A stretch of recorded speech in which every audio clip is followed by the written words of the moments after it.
Hey, Woody.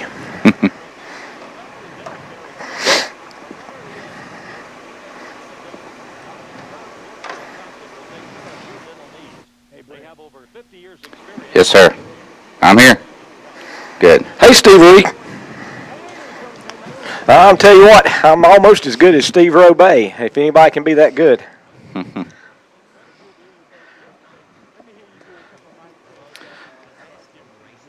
Check, check, check. Mic check for Coach Jones.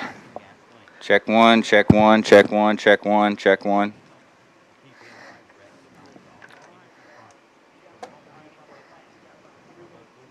All right. All righty. Thank you. Thanks, Steve.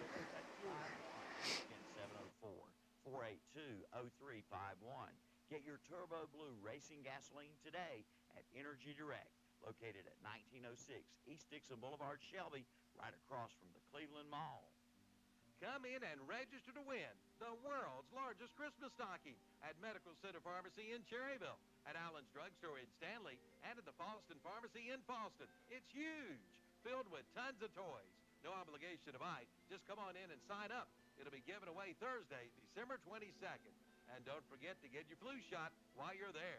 At Medical Center Pharmacy, East Academy Street in Cherryville, at Allen Drugstore, Main Street in Stanley, and at the Falston Pharmacy, Highway 18 North in Falston. It's time to get your flu shot at Allen Drugstore in Stanley. Yes, flu shots are now available at Allen Drugstore, priced at only $29.99. At Allen Drugstore will bill your Medicare and Blue Cross Blue Shield. Be ready for Old Man Winter and get your flu shot now for only $29.99 at Allen Drugstore, located at 220 South Main Street in downtown Stanley. For more information, call Allen Drugstore at 704-263-4876. If you have insurance with Nationwide, listen up. Nationwide is leaving North Carolina effective March 1st. If Nationwide has left your side, then call Beard Insurance Agency in Gastonia. They're here. They're locally owned and operated, and they're not going anywhere. Call them for your auto, commercial auto, and home insurance needs. As an independent agent, Beard Insurance Agency writes for over 43 companies, and they strive to give you the best rates and payment terms. They're on your side. Beard Insurance Agency, 1312 West Franklin Boulevard in Gastonia. Online at beardagency.com. Like them on Facebook, too. And a very pleasant good Saturday morning to you. Thank you so much for joining us on Championship Saturday. We're going to go live right now and remote to Carter Finley Stadium in Raleigh, North Carolina. Good morning, Brent. Good morning, Coach. Thank you so much. Take it away. Thank you, Steve Robay. It's Brent Pasco here with Jeff Jones. We're bringing you Shelby and Northside from Jacksonville in the 2AA state championship here at Carter Finley Stadium in Raleigh. And, Coach, it's a little bit cold and a little bit damp. Had a little bit of freezing rain last night, but the good news is it's not raining currently, and the temperatures are supposed to rise throughout the game. And so I think we're at our coldest point we'll have right now. Well, that's true. I was on the field with the pregame interview with Coach Ware, and the wind is chilly. It is it's currently 31 degrees here in Raleigh, but that wind really knocks it down. It's a wet field, and so a couple of things to that need to really pay attention to is how well will we be able to throw the ball. Ball security will be an issue, and just like we talked about last week, kicking the football until we get that 10 or 12 degree warm up that we're supposed to get. That's the football is just going to be a hard ball to begin with. It is. The kicking game could be a big issue today, as it is nearly every week, and Shelby, we'll talk a little bit later, may have a slight edge in the kicking game with, of course, Ethan Triplett, 8 for 9 on the season. I believe Northside coach has just one made field goal on the season, and so you'd think that would be an advantage Shelby. In a game of this magnitude, that could be big. Well, that's true, and one of the things that also we'll be really paying attention to is this is the very first time that the Northside Monarchs have been in a state championship game.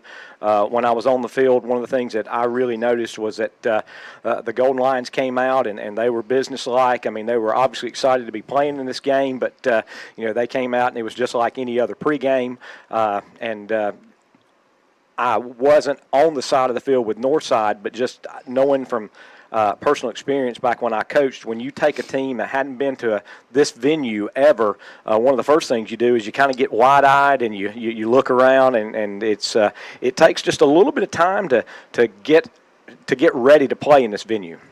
It does. It's a big-time college stadium here. You know, it's seating over 50,000 at capacity. So, you know, it's a lot bigger than anything most of these kids have played in. Of course, a lot of the kids on the Shelby sideline, they were here in this exact stadium last year against Kinston. The year before that, they were at Wake Forest in a game against Clinton. The year before that, some of these kids were playing in Chapel Hill against Southwest Onslow. So you got your senior class that been a varsity coach. There's about 8 players that have been 4 times in a row to a state championship, and that's only the second time that's happened in Shelby history. That's true, and another thing as far as history is concerned, Shelby is riding a 20-game winning streak, going for the 21st consecutive win, and the best that you and I could tell, that puts him just a few games behind the longest winning streak in history for Shelby in over 100 years.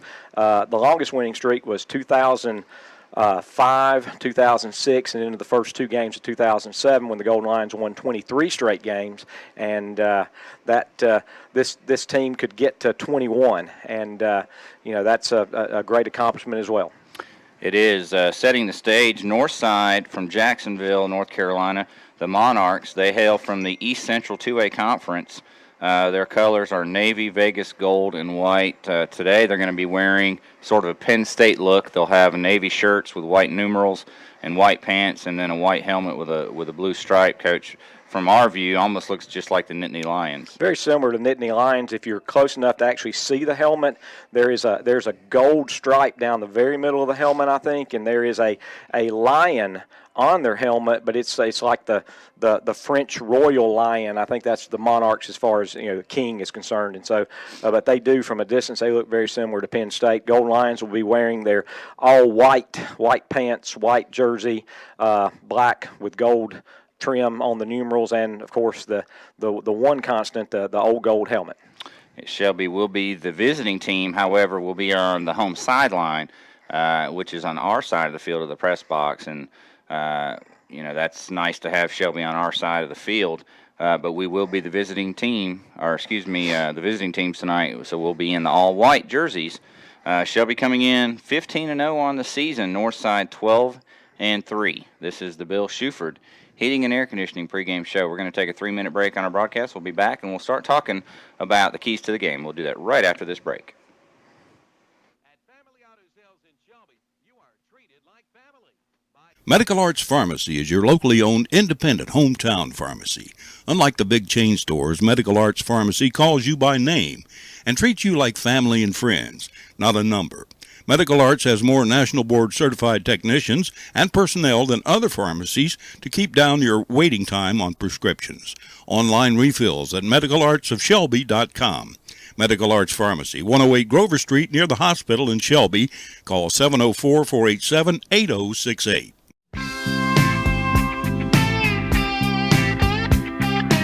Do you know what Putnam Distributors sells? Auto parts, truck parts, stuff for all sorts of equipment, plus 25 brands of motor oil, hydraulic fluids, filters, batteries, even nuts and bolts, and all at low prices. Putnam Distributors is located in downtown Patterson Springs, just 5 minutes from Kmart and the Cleveland Mall. Go south on Highway 226 or Highway 180 and just follow the signs. Putnam's prices are low on everything and for everybody. Call 704-487-9395 or visit them online at PutnamDistributors.com.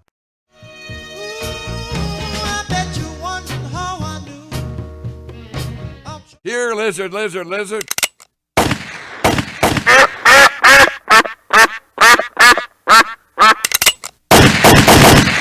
Oh no, it's total mayhem. Hurry, call your good neighbor. You can't. They're not even there. Why, they can't even lend a good hand. Oh. Relax. At Pregame Insurance, we've got you covered. Pregame Insurance Agency, 220 West Dixon Boulevard in Shelby and in the Town and Country Shopping Center in Lincoln.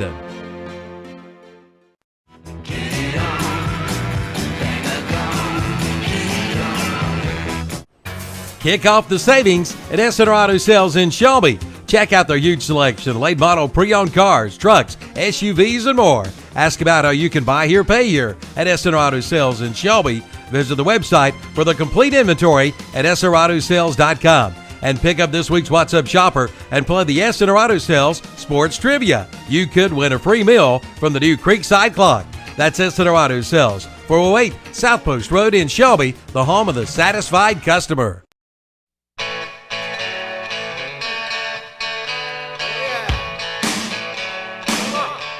The easiest way home is with Homestar Financial Corporation in Shelby.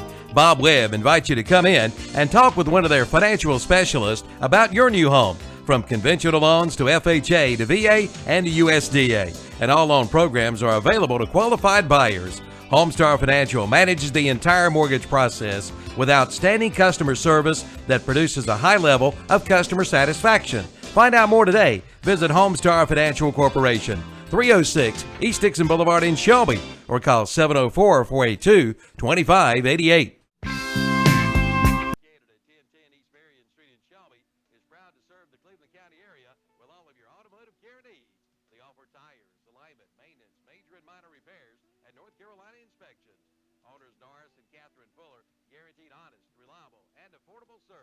Stop by or call them at 704-923-1936 or check them out on Facebook.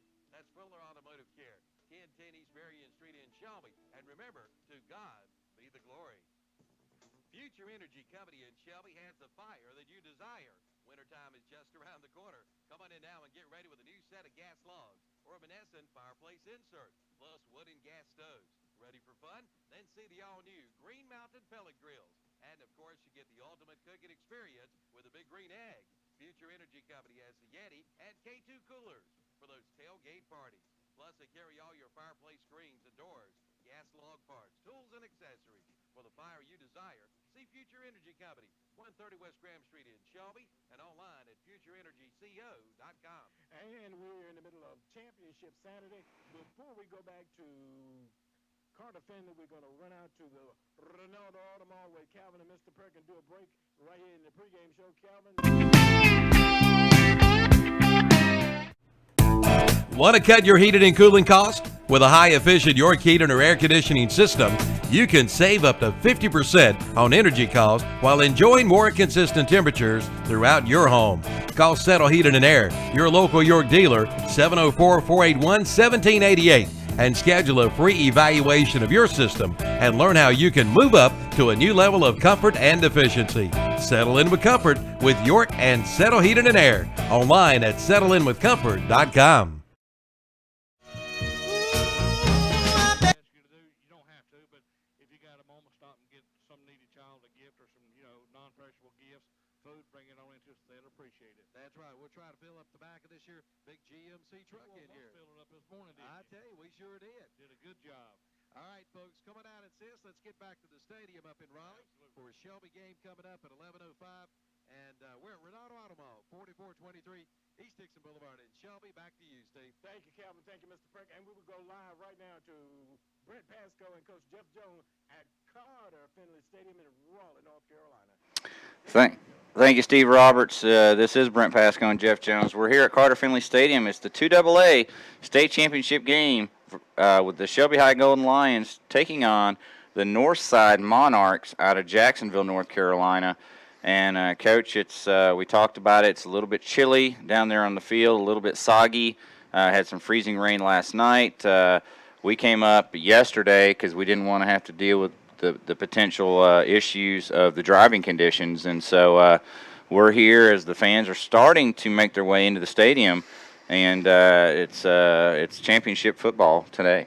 Absolutely, and a couple of things that I talked to Coach Ware, and we'll have that interview in a few minutes, but talked to him about some of the keys to the game, and the first thing he mentioned obviously was ball security, and that's the thing that you really have to pay attention to especially when you got a situation where it's cold, windy, and that's the thing. The wind is the thing that's really making it feel so much colder, the wind chill. But Shelby has a difficult task in front of them because let's just talk a little bit about what the Shelby defense has to do today. Everything pretty much starts and ends with the quarterback, Jonte McMullen. He has rushed for 1,126 yards. He has thrown for 1,610 yards, so he averages 107 yards passing a game, averages 75 yards rushing a game. And obviously one of the things that Coach Hahn and that defensive staff have really tried to pound into the team's head is that you've got to be careful and you've got to make sure you contain him. And I would imagine that one of our linebackers will probably be spying on him.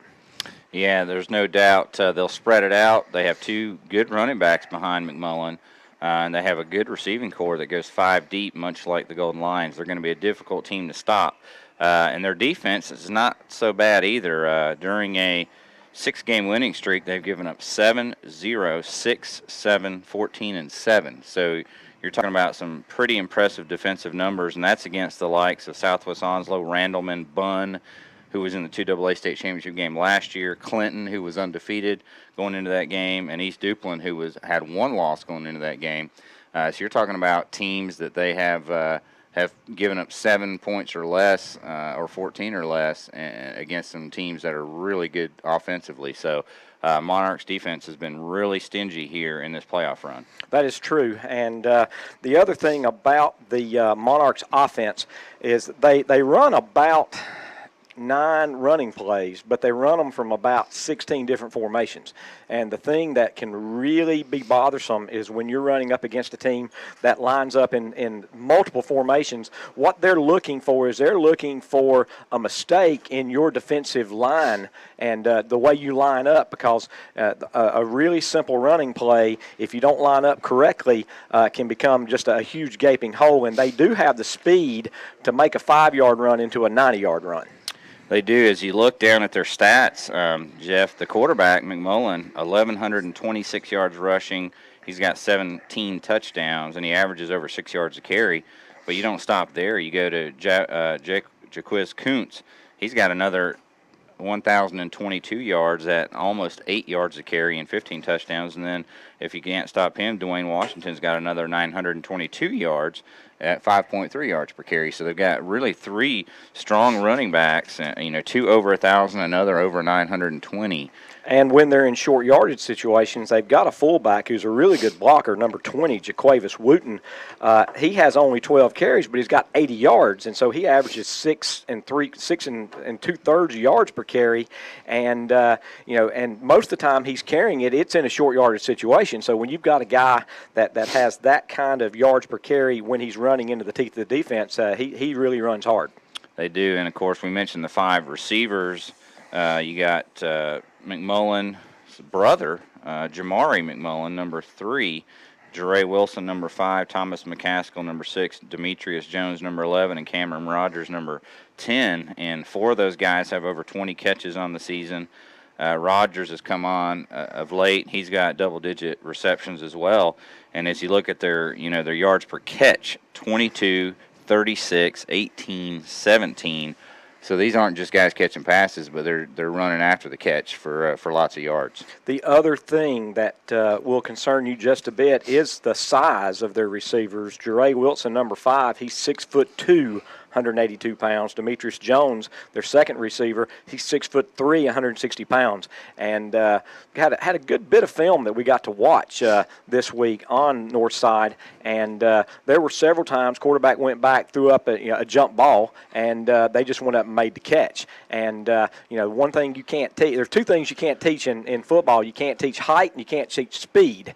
And our corners have great speed, but they're not nearly as tall as some of those guys that they're going to be going up against. And we all saw what happened when we were going up against Hunter Huss. I mean, they had 4 big plays, and they were all jump balls. No doubt about it. So that's going to be a concern, obviously, for the Shelby defense is stopping those big receivers, but also you got to contain, as we said, Jonte McMullen, the quarterback, dual threat, over 1,000 yards, both rushing and passing. So Shelby's defense is going to be have to be up to that task. And, of course, they have been for the most part this year, Coach, especially last week in that 28-7 win against 2AA defending state champion Monroe, a game that pretty much the whole state was paying attention to last week, as you had the 2AA defending champs against the 2A defending champs. And Shelby just dominated that game on the lines up front. As dominant on offense and defensive lines as any game that we've seen.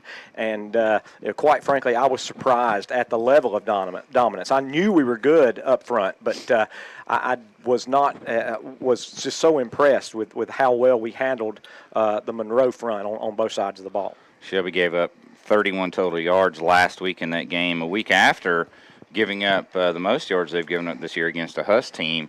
And so it looked like that defense took that Huss game a little bit personal, came out very focused last week. They're going to have to be that focused again this week to stop a good Monarchs offense, and you expect that when you get to this level of game. Oh, there's no doubt about it. You're running up against a team that we mentioned the Monarchs, coming in had to be a little bit wide-eyed for the venue. But the other thing that kind of discounts that just a bit is that the Monarchs have only played 5 home games all year. They're 3-2 at home, but they're 9-1 away, and they have played their last 5 games all on the road. Their last regular season game was at Southwest Onslow, which they won 44-0. Then they went on the road at Randleman, at Bunn, at Clinton, at East Duplin. And of course, the Clinton and East Duplin, those were basically revenge games because those were 2 of the losses that they suffered. And so they went on the road and pretty hostile places both times and won the game. So Northside is a very very worthy opponent, and the Golden Lions are going to have to play well to come out on top today. No doubt. Northside have been road warriors throughout this playoff run. We've seen some Shelby teams in the past do the same thing, and so you kind of get that us against the world mentality, and it's hard to stop once you get rolling. So we'll have to see if Shelby's up to the task. We'll take another 3-minute break on this Bill Shuford Heating and Air Conditioning pregame show here in the stadium. This is, of course, the Ronaldo Auto Mall broadcast, and when we come back, we'll hear the words of Coach Lance Ware just a few moments ago on Jeff's interview, and we'll do that right after this break.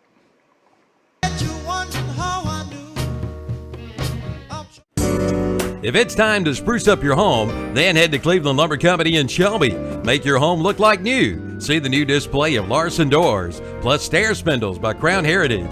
And for those patios and porch areas, Cleveland Lumber Company in Shelby has Trex flooring. Put it down and forget it. Plus all the tools you'll need if you're a do-it-yourselfer. Your home projects begin and end with a stop at Cleveland Lumber Company, 217 Airwood Street in Shelby.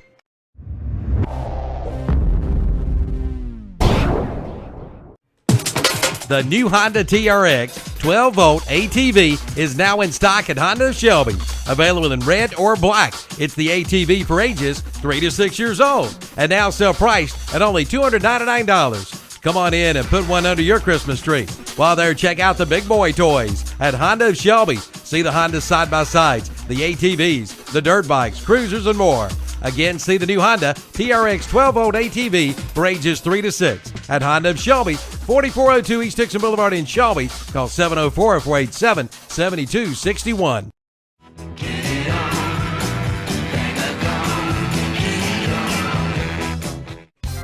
For over 30 years, Forest City Heating and Air has been serving Cleveland and Rutherford counties with quality-built Trane heated and air conditioning systems. Hurry in now and check out the great deals from Trane. Whether it's commercial or residential, Trane is there for you. Ask about their new Trane XL 18i today. Come into Forest City Heating and Air for all the details. Call 828-245-1379. Forest City Heating and Air. Again, call 828-245-1379. And remember, it's hard to stop a train.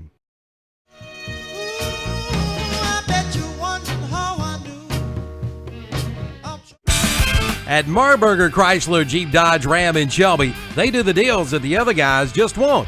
They strive to do their best to keep you 100% satisfied. See the full line today, from a new Chrysler 300 to a Dodge Challenger to the new Jeep Wrangler to the big Ram trucks. They've got it all. That's why people refer to them as the Marburger Powerhouse. Don't take it from us. Come see for yourself at Marburger Chrysler Jeep Dodge Ram, 1310 East Dixon Boulevard in Shelby, or online at Marburger Chrysler Jeep Dodge Ram.com.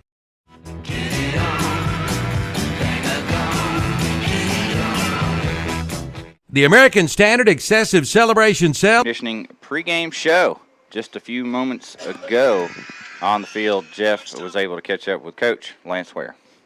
Well, it's time for our final coaches conversation of the year. Here we are on the playing field of Carter Finley Stadium, NC State University. I'm with head coach Lance Ware. Coach Ware, 20-some weeks ago, it was really hot, and you started preparation with the football team, first days of practice, and here you are, getting ready to play state championship game. Yeah, Jeff, Coach Norman used to always tell the boys that I promise you it'd be cold in December, and we've kind of kept with that mantra, and here we are in December. Still playing, excited. This feeling never gets old. It's happy to be here. We've got a ton of fans here already, and they've got 8. So that's a testament to the sport we have at home. Absolutely. And, Coach, let's talk just a little bit about last week's game. I know you had to be just tremendously pleased with the defense, and I also thought your offensive line just did a great job last week. Sure did. That was kind of a different kind of game. We thought it may be that way going in, where we need to control the ball a little bit more and eat some clock. It's good to see us able to do that in that situation, because those situations are going to arise, and our offensive line did a great job of keeping the chains moving. Well, we've always said that when you get in the playoffs, sometimes you run into some interesting weather, you run into some situations, and you've got to be able to run the ball, and you sure did show the ability to do that. And I thought Malik did a good job of making decisions and hitting the open guys, especially in the fourth quarter. He did. We didn't throw it a lot, and the defense they were doing, the weather kind of dictated that, but when we did, he took advantage of it. Well, Coach, 11 o'clock game, which is really strange, and I know the whole idea, you try to make it as regular a day as you can, but tell everybody about what your situation was on when you got up this morning, when you came, and that kind of stuff. I got up about 4:15, and we got 105 people on that bus, and they were all here at 5 o'clock, and that's a testament to the parents who did their part to get them up, get them here, and those kids that they're ready to go, excited to play. Well, got a Northside team that, quite frankly, it looks like they are definitely, everything starts and ends with the quarterback. He throws the ball well, he runs the ball well. So I would imagine that's one of the keys. What other things do we need to do today to be successful and bring home a 4th straight state championship? We got to take care of the ball and take care of what we can control. It's early in the morning, but it is for both teams, so that's no excuse. We need to play our best football and continue taking care of ourselves. Limit the big plays they have. When he likes to break down scrambles, we got to take care of him defensively and move the chains on offense. Well, one last thing, just something that I've noticed, and I was guilty of it just a few minutes ago. I talked about trying to win your 4th straight championship, but this team, this is the first time that this team has ever been in the state championship. You've got some players that have been on others, but this is a unique experience for this team, and this will be the last time that this particular team will be together on the field. Yeah, and that's a testament to them. I told them, they kind of take their last lap there on that practice. They were able to kind of love up on each other and experience that emotion of knowing that it's your last practice, and that's the advantage of getting that on being in the state championship. But their motto all year has been, we haven't done anything yet. 2016 is yet to be defined, and I'm hoping to write this final chapter today and be a great ending for this great group of seniors. Well, congratulations, Coach. Best of luck today, and no matter what happens, Golden Lions are winners this year. Thank you, Jeff. That was Coach Lance Ware a few moments ago with Jeff down on the field, and This is Coach Ware's 6th season as the head coach at Shelby High, and is his 4th state championship appearance, Jeff. And it's pretty amazing. And the senior class has a chance to do something never done before, and that's win 4 state championships in 4 years. That's true, and only one other time have we been to 4 state championships. That was 2004 to 2007, and that was we had 2 wins in the middle and bookended those with defeats. But as I said to Coach Ware, we're interested in winning, but irregardless of what happens, this has been a great team. It's been a pleasure, following this team, and the memories that these young men have created, that they'll be with them forever. Will be 64th game that these seniors will have played in the regular season, and that's the most you can play over 4 years. So pretty impressive bunch of kids from Shelby High, senior class, and they're going for their fourth state championship tonight. The teams are making their way on the field. Northside comes out first. Shelby will follow that. Might be a good time to get another break in here. We're about 8.5 minutes till kickoff here on this Bill Shuford Heating and Air Conditioning pregame show.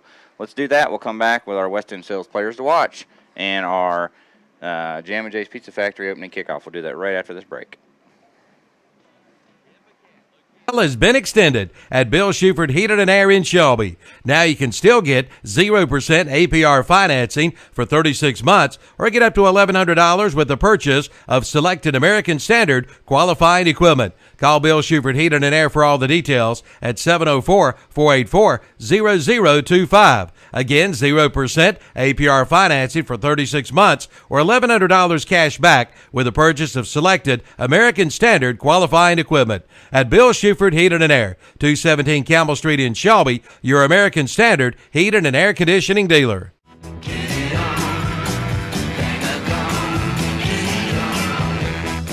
Turbo Blue, the best in racing gasoline, and now Energy Direct in Shelby has Turbo Blue racing gasoline. If you're into racing, race into Energy Direct in Shelby, and keep Energy Direct in mind for all your energy products. From home heating propane to Turbo Blue racing fuel, they've got it. Just call 704-482-0351. Again, 704-482-0351. Get your Turbo Blue racing gasoline today at Energy Direct, located at 1906 East Dixon Boulevard, Shelby, right across from the Cleveland Mall.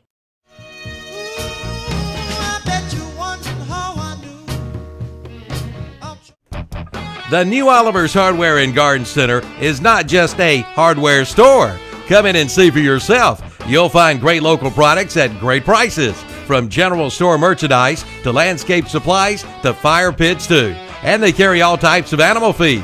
They're open Monday through Friday, 7:30 to 6, Saturday, 7:30 to 4, closed on Sunday. Call 704-480-0830 for Oliver's Hardware and Garden Center, 3712 Falston Road, Highway 18 north of Shelby. Not just a hardware store.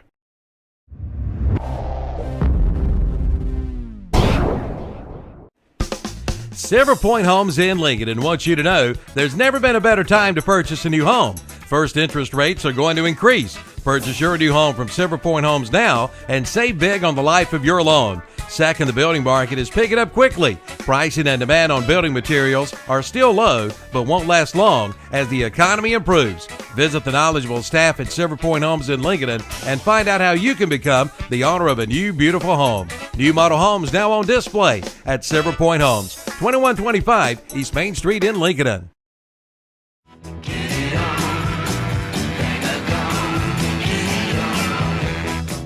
McRib. Hello, you delicious sandwich, you. How long's it been? 9 months, 3 days, 5 hours, 21 Honey, minutes. please, I'm trying to enjoy my McRib.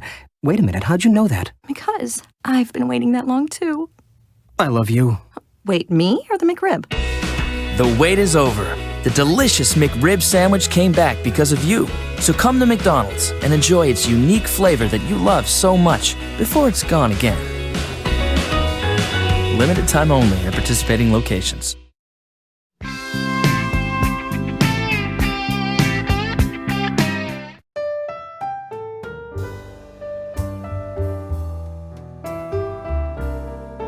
For over 100 years, the Stamey Tysinger Funeral Home in Falston has been providing services to families of our community with care and compassion. And now the Stamey Funeral Home has added the Cremation Center along with a new name, the Stamey Tysinger Funeral Home and Cremation Center. The Stamey Tysinger Funeral Home and Cremation Center on Highway 182 in Falston, and the Stamey Funeral Home in Cherryville, located on Dixie Street in Cherryville, serving you with care and compassion in your time of need.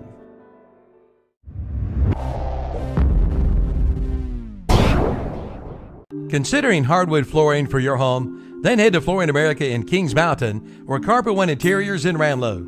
Right now at both locations, you'll find a big selection of in-stock hardwoods on sale. Priced as low as $2.99 a square foot. That's right, only $2.99 a square foot. At Flooring America, 602 Slater Street in Kings Mountain and Carpet One Interiors in Ranlow.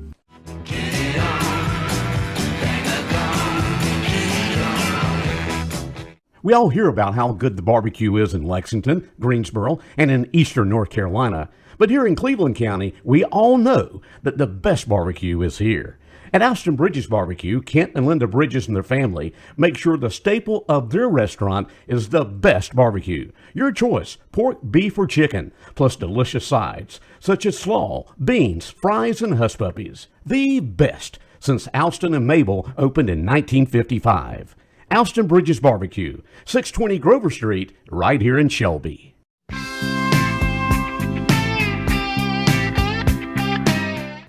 Former club members Denzel Washington and Jennifer Lopez for the Boys and Girls Clubs. Every child follows a path in life. For many, that path will lead them to a door that gives them a place to grow, to learn, to belong, a place to forge their future. You can change a child's future. Support your local Boys and Girls Clubs. Great futures start here. You can open doors for children to have great futures at the Boys and Girls Club of Cleveland County. Visit us at 412 West Sumter Street or at greatfutures.org.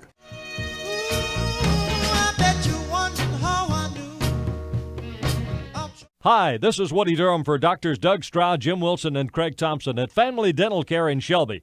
No matter the age, kids, teenagers, and adults, Dr. Stroud, Wilson, and Thompson will take care of your dental needs. They have over 50 years' experience serving the people of Cleveland County. Call 704-482-3281 for Family Dental Care at 416 West Warren Street in Shelby. That's Doctors Doug Stroud, Jim Wilson, and Craig Thompson. Kids love them, and you will too. 5101 or come by. They're open Monday through Friday, 7 a.m. to 4 p.m. and after hours by appointment. See Terry today at Leo's Auto Trim, 1540 North Post Road, Highway 180 North in Shelby. That's Leo's Auto Trim. Welcome back to Carter Finley Stadium. They just had our Sportsmanship Awards, which it goes to a senior from both teams. And for Shelby High School, the recognized individual was Darius Archie, who's a senior offensive lineman. He plays left guard for the Golden Lions. And for Northside, it was 75 Alexander Garcia, an offense and defensive lineman senior. So we congratulate both of those young men for their sportsmanship. Now the team captains making their way onto the field for Shelby. Darius Clark, Jaden Borders, 23 C.J. Ross, and Truck Sims, number 13. And we're going to have our coin toss. We're about a minute away from kickoff here in the 2AA state championship game. Brent Pasco, Jeff Jones, we got Steve DeGree here. We got Steve Robe back at Studio Central. And hopefully we'll bring you an exciting ball game here tonight, or excuse me, this morning with an 11:05 kickoff. There was one game played last night. That was the 1AA state championship game, which was played at Keenan Stadium in Chapel Hill. And Wallace Rose Hill came out with a 30-7 victory over West Montgomery. So Wallace Rose Hill out of the East won the first state championship last night in the 1AA. Other games at 11 o'clock today in Chapel Hill is the 1A state championship game. Murphy, representing the West, will play Plymouth out of the East. Of course, here it's Shelby and Northside, and then over at Winston-Salem at BB&T Field at Wake Forest, it'll be Rocky Mount against South Point for the 3A state championship game. That's a rematch from last year, a game that Rocky Mount won in overtime. Northside has won the coin toss, and they elected to defer. So Shelby will receive the opening kickoff. Shelby will be going right to left away from Murphy Football Center and towards the scoreboard side, towards PNC Arena. So they'll be going from our right to left. And that's exactly the way Shelby would like it. They want to receive the football. They'd like to get a quick start. I think Northside, they want to hang their hat on their defense, and so they want to get a 3-and-out and get a good field position, and our players to watch. West End Sales players to watch. I'll go defense. I'm going to go Dax Hollifield. He's kind of the heart and soul of the defense, leading tackler for 3 consecutive seasons, and he's going to have to play a big game tonight or this afternoon for the Shelby. Well, and offensively and special teams-wise, Truck Sims, number 13, need a good solid game out of Truck, running the ball, catching the ball, punting the ball, and as we've mentioned, ball security is such an important thing for the Golden Lions today. And it's exciting because we're getting ready to kick this thing off. We're just about ready for our Jammin' Jay's Pizza Kickoff. And I believe it's 30, Timothy Vucain, 5'6", 109-pound kicker for the Monarchs. He'll be kicking off, of course, deep for Shelby, as always. Isaiah Etchison and Jaden Borders, they're back at the Shelby 10-yard line. And we haven't seen Vucain get too many deep kickoffs on film, Coach. So let's see what he does here in this opening kickoff. It's a straight-on kick, and it is fielded by the up man at the 17. That's Truck Sims, your player to watch. He's across the 25, hits the sideline. He's across the 30 and out of bounds at the 32-yard line. And Shelby will start their opening drive, 1st and 10 from their own 32. And this 2AA state championship game is underway. Quarterback for Shelby, Malik Surratt. He comes in with big numbers on the season, over 3,000 yards passing. He's got 42 touchdowns against just 6 interceptions. And Shelby comes out with stacked receivers tight on both sides of the line. Shelby will be on the left hash. Truck Sims, the lone running back, and he goes in motion to the right. Empty backfield on 1st downs. Surratt to throw. He's looking up top, and he's got Jaden Border sneaking out and complete across the 50-yard line. Now the ball comes loose, and it's a shuffle for it, and Northside recovers it, and they're returning it into Shelby territory at the Shelby 47-yard line, Coach. A turnover on the first play of the game. We talked about ball security, and Shelby had the big play that they wanted, but then Northside forced the fumble, and were able to get on the football, and Northside's going to have it on the Shelby 42-yard line. So big play on a turnover on the first play of the game. Shelby with a complete pass. Looked like it was going to be a huge play into Northside territory, and instead the play flips into Northside's favor, and they take over 1st and 10 at the Shelby 42. McMullen under center on 1st down, and he hands it to 22. And that ball's on the ground as well, and so it's just a scramble, and who knows who gets it. I think Shelby got it. And Shelby comes up with it. And that's Hollifield. Dax Hollifield on the recovery. So fumble by Dwayne Washington on 1st down, Coach, and it's back-to-back turnovers, and the net result is Shelby gets a 1st and 10 at the 43-yard line, so they gain about 11 yards in the from the first play from scrimmage. Well, 2 big plays to start the game, and we talked about ball security being such a big part of the game, and I don't think we realized how much it was going to happen early. 1st and 10, Shelby from the 43.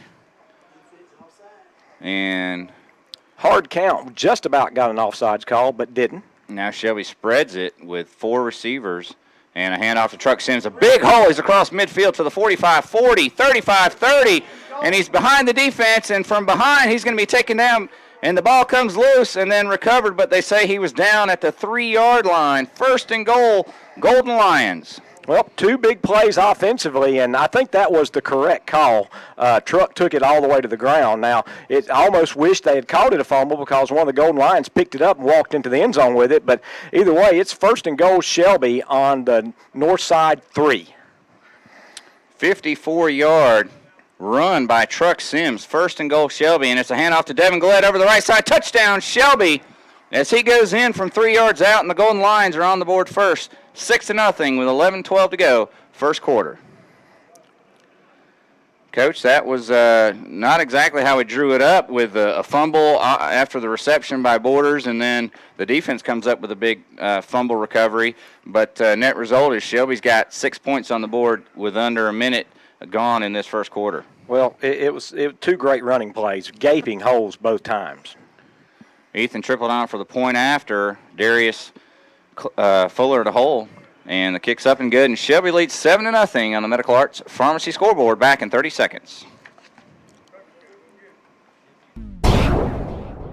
S&M Sports Shop is now your dealer for Under Armour sports apparel in Cleveland County. Come by and see the selection of Under Armour shirts, shorts, shoes, socks, and sunglasses. The team at S&M, Mike, Suzanne, Luke, Shannon, Dale, Ken, Darren, Dennis, and Charlie, is now your team outfitter for all local schools and whatever sport you play. They have leather jackets for all local high schools. Plus, S&M is your headquarters for Oakley Sunglasses. For all your athletic needs, go to S&M Sports Shop, located at 707 South Lafayette Street in Shelby.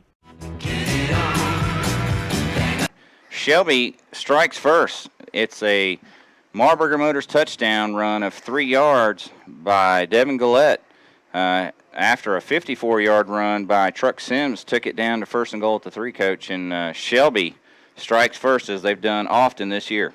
Absolutely, and waiting for our Gem and J's kickoff from Chase Hendrick. Got the ball on the left side of the field, not all the way to the hash, so we look for a deep kick down the left side, and that's exactly what we've got.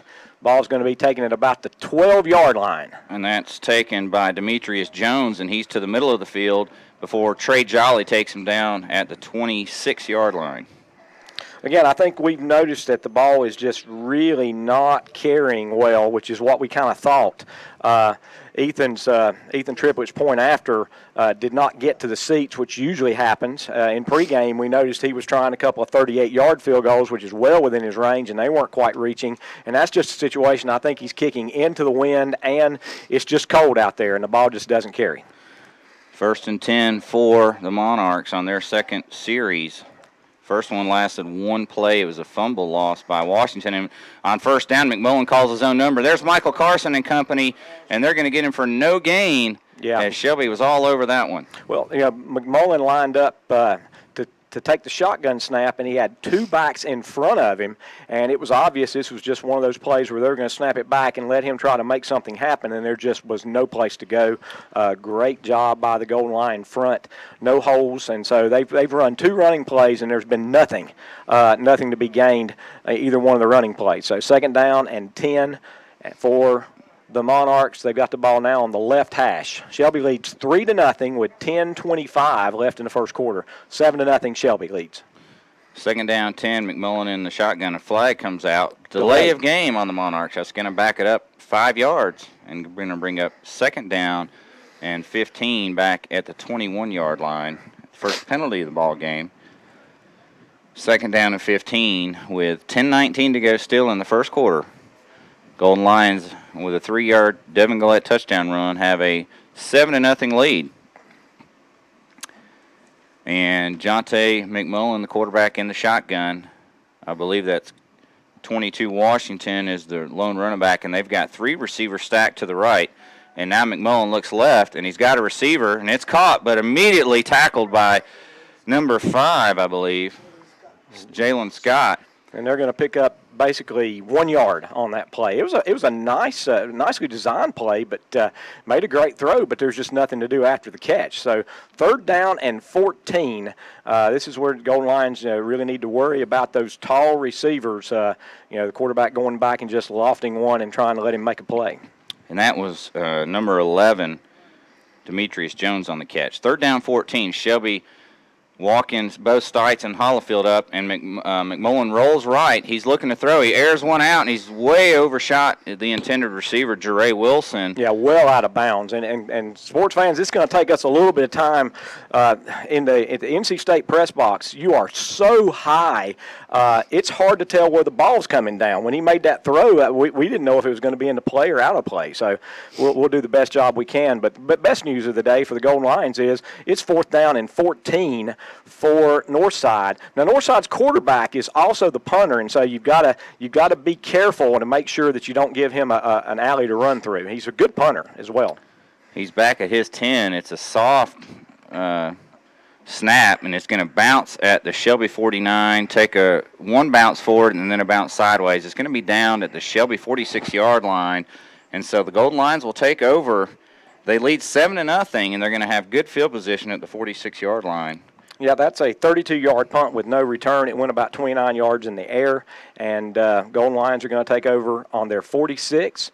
9:27 left in the first quarter. Shelby leads 7-0.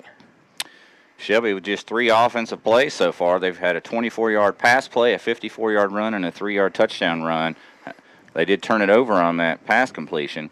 1st and 10, handoff to Truck Sims, and he does a spin move, and he's across the 50 to the 49 of maybe the 48 of Northside. It's a pickup of about 5, maybe 6. Yep, and the patented truck spin move. And if you hadn't seen it yet, that's something you get to see a lot when you're playing up against the Golden Lions. So it is going to be a 6-yard gain, 2nd down and 4 for Shelby into Northside territory at the 48-yard line. Again, one back set, shotgun, 3 receivers left this time, and 1 to the right. That's Fuller out to the right. Northside kind of shuffling linebackers in and out, and handoff to Sims over the right side. And he's got lots of running room. He's inside the 40 and out of bounds at the 36-yard line. Pregame Insurance, 1st down, Golden Lions. And I tell you what, you can tell how slick the field is. The field is not soppy wet, but it's just slick. The official trailing the play to put his foot down at the 36, and his lead foot just went out from under him, and so he was just laying on the field. So it is a slick surface. 12-yard pickup by Sims, and Shelby in business, 1st and 10 at the Monarchs 36 with 8:43 to go first quarter. Again, Sims the lone back, and Surratt back to throw. Lots of time, and he airs it out, and it's caught. Jaden Borders inside the 15, and it's going to be 1st down Shelby with another Pregame Insurance catch. 1st down catch. Let's see if they mark it. It looks like it's going to be at the 14-yard line. That was a really nice throw and a nice catch. He was not wide open, but it was perfectly thrown. 1st and 10, Shelby at the 14, quickly over the ball, and they snap it and hand it to Truck again. Not a whole lot there, but goodness gracious, he makes 4.5. He just made a great move and got inside an unblocked man, picked up 4 yards. So it's 2nd down and 6 for Shelby at the 10.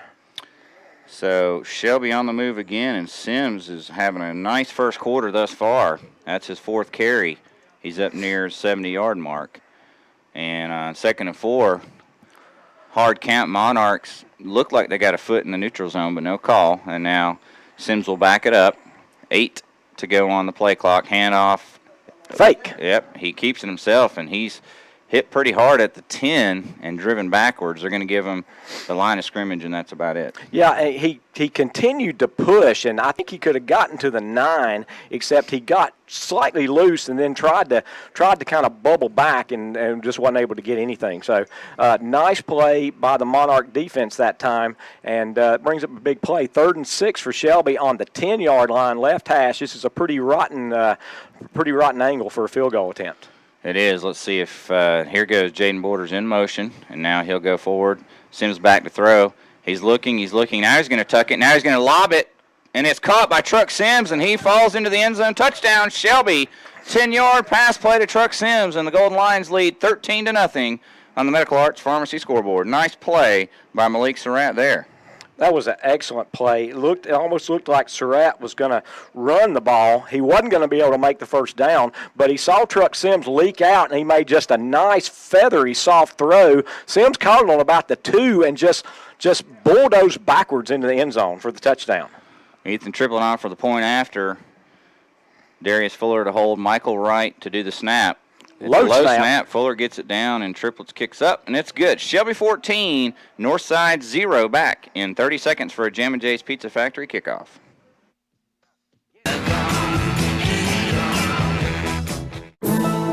For the best pizza in town, it's got to be Jam & J's Pizza Factory in Shelby, located at 1011 Grove Street, just off Highway 74 Bypass East. It's fun for the entire family at Jam & J's Pizza Factory. Call or stop by and let Jam & J's Pizza Factory take care of your takeout and catering needs. You'll find specialty pizzas, including liver mush pizza and bacon cheeseburger pizza, Philly cheesesteak, subs and wings, and delivery is available for all catering orders. And they offer discount rates for schools and churches. Jam & J's Pizza Factory, 1011 Grover Street, off Highway 74 East in Shelby, open 7 days a week. Start, and they've done it again here today. Well, last week and this week, it wasn't the usual quick start in that they did not score the first time they had the ball, but they immediately got it back both times and scored, boom, boom, 14 points. And so just like last week, they're up 14-0. And it's Jamma Jay's Pizza Factory kickoff time. Chase Hendricks has it teed up just to the left of the hash. And it gives a pretty good kick back to the 10, and it's Demetrius Jones kind of bobbles it back to the 3-yard line, and Shelby's going to get coverage down and tackle him inside the 10-yard line. Bryant Spencer is one of the guys on the pile, and a slew of other Golden Lions. So nice coverage by the kickoff coverage team, and the Monarchs are going to be all the way back at the 8-yard line. Yeah, and that's rough. And I can see the Monarchs are fighting against the oh my goodness, we've never been in this situation. I mean, they're making some mistakes that they generally just don't make. And they're going to call it the 7-yard line. So the tail of the football is on the 7, and on first down it's a handoff to the Dwayne Washington, who's the third guy through, and he gets good yardage up to about the 13. Yeah, and he was hit pretty much at the line of scrimmage, but he just kept his feet moving, and that's what we talked about in pregame. They run the ball well. He's all the way up to the 14-yard line, so it's going to be second down and just over 3 yards. That's obviously the best play that they've had. And quickly, handoff to 22, and he cuts inside, and he's going to get the first down. So that's going to be the first down for the Monarchs, and they're going to have first and 10 just outside the 20-yard line. And so that was Washington 2 plays in a row. He picks up 7, then he picks up 6, and it's first down for the Monarchs out to the 20. And let's see what they do here. If they go quickly again, and it is a 2-back set. And again, third guy through, but this time Shelby smothers him for a yard loss. At least a yard loss. They're going to be pretty generous and make it a yard loss. It looked like it could have been a 2-yard loss, and that was Dax Hollifield and several other Golden Lions. There's just nothing there. Trey Jolly was there as well as Damian Key. Will Stites comes into the lineup now, playing outside linebacker. Second down and 11. Northside now in the shotgun. Shotgun 1. Running back to the left, back to pass McMullen. He throws it short, and it's complete to number 5, and that's Jeray Wilson, tackled immediately by Aaron Jolly. So it's going to be a 5-yard gain, but, Shelby's fine giving up the 5-yard gains, especially when it's second down and 11, so that makes it third down and 6. Another big play for the Monarchs. Shelby doing a good job on their coverage, tight coverage, and the throws have been good, but then immediately the tackle's been made. So big play for the Golden Lions and the Monarchs here. Third down 6, and back to pass McMullen. He's got time. He rolls right. Now Will Stites comes up, and he completes the pass, and I think it's first down if he's in bounds, and it is. It's up to the 32-yard line. Jeray Wilson, his second reception in a row, and this one's good for, I guess, 8 yards. Yeah, that's pretty similar to the play that Shelby scored a touchdown. Quarterback broke contain and then made the perfect pass, and ball was taken and stepped out of bounds. So first and 10, 2 straight first downs now for the Monarchs. We've got 5:18 left in the first quarter. Shelby leading 14-0. Ball at the 32-yard line now. First and 10 Monarchs. Ball on the right hash. Again, shotgun. 2 receivers left and right. McMullen to throw. He throws it wide side of the field high, incomplete, overshot the intended receiver, which was Jamari McMullen, his younger brother. And that's a long throw. He threw that pretty much from the right hash, and it went all the way outside the numbers. That's a good 30 yards, and it's dead sideways. And I think the good news for the Golden Lions is had the catch been made, it was going to be basically no gain because we were all over it. Yeah, the other thing is that's a dangerous pass. You got somebody like Aaron Jolly, he could pick that and go in untouched. Second down 10. From the right hash, and again McMullen to throw, and he gets good protection, and he completes it right near the first down. Gang tackled by Shelby, but it's about an 8-yard gain. Yep, 8-yard gain, so that's going to be third down and 2, and, I'm impressed. We knew he threw the ball well, and he's made some really nice throws, talking about McMullen. And you can sort of tell that Northside's sort of getting their sea legs under them. So it's third down and 2. I'd look for a hard count here to try to draw Shelby off sides. And they come quickly to the line, and Shelby's sort of a little bit congested there on defense. Now they're set. Third down and 2. McMullen throws a pass in the flat, complete. He's got a blocker, and it's first down, complete to his brother, Jamari McMullen. Got a good block from 11, Demetrius Jones, and that's a first down Monarchs out to the 47-yard line. So thus far, the Monarchs have moved 40 yards here in this drive, and nice job. Short passes, taking what the Golden Lions are giving them, and 4:23, clock still running, but Northside with their first movement of the day, 1st and 10 on their 47. Shelby leads 14-0. Back to pass McMullen again. He rolls right. He's going to loft it up, and he's got a man deep behind the defense, and is thrown over the shoulder, almost caught, but dropped by Dre Wilson. He had a step on his man, but the ball was in the air long enough, and he just got mixed up. He looked over his left shoulder, and the ball was over his right shoulder, and he just wasn't able to hang on to it. Yeah, it was a really nicely thrown ball. He kind of turned all the way around, got his hands on it, and I thought we were going to see another one of those circus catches by the opposing team, but he wasn't able to hang on. So 2nd down and 10, that's the first time that we've seen a wide-open receiver. Quickly. And McMullen to throw on 2nd and 10, and over to the sideline. A good defense by Shelby. I think that was C.J. Ross pushed the receiver out of bounds, and the ball fell incomplete. So 3rd down and 10. Again, pretty impressed thus far. The Shelby has decided not to blitz linebackers for the most part, and McMullen's having some time to throw. We're getting a little bit of push, but we're not able to get anybody quickly in his face, and that says a lot for their defensive tackles. 3rd down 10 from the 47 of Northside. Now Shelby brings some pressure on 3rd and 10, and McMullen's going to pull it in. Now he's going to throw it late, and it's complete to number 10, but short of the first down. That's Cameron Rogers. That's at the Shelby 48, gain of 5. It's going to be 4th down and 5, and decision time for the Monarchs. Well, the way things are going defensively for the Monarchs, I look for them to go ahead and go for this, 4th down and 5. And interesting, they're not. I was about to say they weren't even putting it on the hash, but now they are. So it's going to be 4th down and 5. And so, again, really big play. 3:35, clock still running, first quarter. Monarchs inside Shelby territory for the first time today. Big, big play, 4th down and 5. McMullen's 6 for 10 here in the first quarter. And 4th down and 5. He's back to pass. Shelby does not blitz. Now late pressure comes from O.J. Ross. He's flushing McMullen to the left, and Shelby's got the sack back at the 40-yard line. Jalen Scott. And that's a big play by the Shelby defense because they'll take over in that spot, 1st and 10, and we'll call it the 41-yard line on Northside. And Shelby's defense comes up big. That is a majorly large mistake by McMullen because he's got to throw that ball and just throw it up and give one of those big, tall receivers a chance to make a play because even if it's incomplete, Shelby starts on their side of the 50, but that's an 11-yard loss. So Shelby quickly, 1st and 10 on the 41-yard line. Surratt in the shotgun, as he always is. He's got 3 receivers left, and he's got all day to throw, and he airs it out, and he's got a man, but he throws it to the sideline out of bounds, intended for Isaiah Etchison, and it's incomplete, 2nd down 10. Yep, and that was just it was almost like he was expecting Etchison to run out, and Etchison was running a flag pattern instead, and Etchison was open, and that's the first throw that has been kind of off the mark today. First incomplete after 3 completions, so 3 for 4 is Surratt. 2nd and 10 from Northside 41. Again, hard count brings 35 slightly into the neutral zone, no flag, and the play clock's under 10. And fake and throw out in the flat, complete to Borders, and a great tackle for a big loss of 3.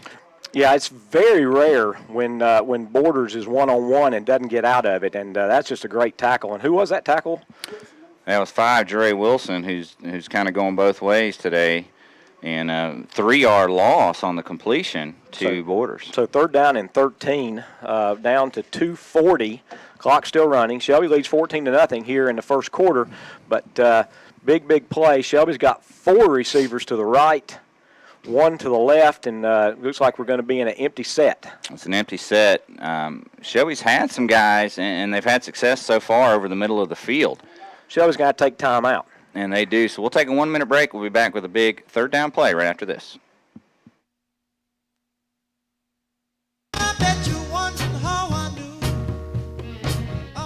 Here's a trivia question for you. What insect in the whole world is responsible for 1 million human deaths a year worldwide? Believe it or not, it's the mosquito. That's right, the tiny mosquito. Be ready this year for the mosquito invasion with a call to H&H Termite and Pest Control of Shelby. And what about termites? Did you know they do more damage to homes than fires, tornadoes, hurricanes, and floods combined? It might be time to make that call right now. H&H Termite and Pest Control. Call 704-482-2847. 704-482-2847. Third down, 13 for Shelby. Ball at Northside 44-yard line. Big play here, Coach. Big play. Got one receiver to the left and 4 receivers to the right. So Malik's in an empty set, and lots of options for Malik on this play. In motion is Gillette, and Malik's going to go to him on the wheel route. He's wide open. Oh, just over his hands. That was a touchdown. Gillette leaked out, and nobody had him. He was wide open, but Malik had a little too much on it, and it hit off the fingertips of Gillette, incomplete. Yeah, Gillette did a good job getting to it, but just was not able to pull it in. So, wow, that was so close to a touchdown, but as it is, it's going to be 4th down and 13, and Shelby's going to be sending out the punt unit for the first time today. And waiting back to receive is number 11, Demetrius Jones, and I believe he has 2 punt returns for touchdown this year. So Golden Lions got to take care of the situation. Shelby having a little bit of trouble getting everybody out there on the punt team. Play clock, plenty of time. And Sims back. The snap's good. No rush. And he has time to get it off. It's kind of an end-over-end kick. Lands at the 15. So unlucky. Took a huge bounce forward into the end zone for a touchback. That was almost a perfect kick in that we had defenders running down the field in front of the football, but that ball took just a mighty kick all the way into the end zone. Not really anybody's fault, but good punt, just bad break for that one. That's a 44-yard punt, only going to be a 24-yard net. So Northside does a good job of holding after Shelby takes over on downs at the 41-yard line. And, of course, I think Surratt's going to be kicking himself for missing that pass to Gillette. And on 1st and 10, a trap play to 20. Yeah, that's and that buck trap is really interesting because did you notice had we not made that tackle for a 2-yard gain, he'd still be running, Brent. He would be. They faked the sweep, and so you get all the Shelby defenders running to their right, and then you hand it back to the fullback going to the left, and that has the potential for a huge play, but Shelby did a good job making that tackle for a 2-yard gain. 2nd down and 8. That was Wooten on the carry, the fullback, 2 yards. So it's 2nd and 8. Under center is McMullen. He's got the I formation behind him with Wooten and Washington. Got some movement. And it's false start on the Monarchs. That'll back it up 5 and bring up 2nd down and 13 for Northside. Just the second penalty of the ball game, both 5-yarders against Northside. Inside of they're about 1:26, clock still running. Northside back on their 17-yard line. Northside had one good drive that got into Shelby territory, but the Golden Lions stopped them. 2nd down and 13. Ball at the 17, and pass out in the flat complete to 3.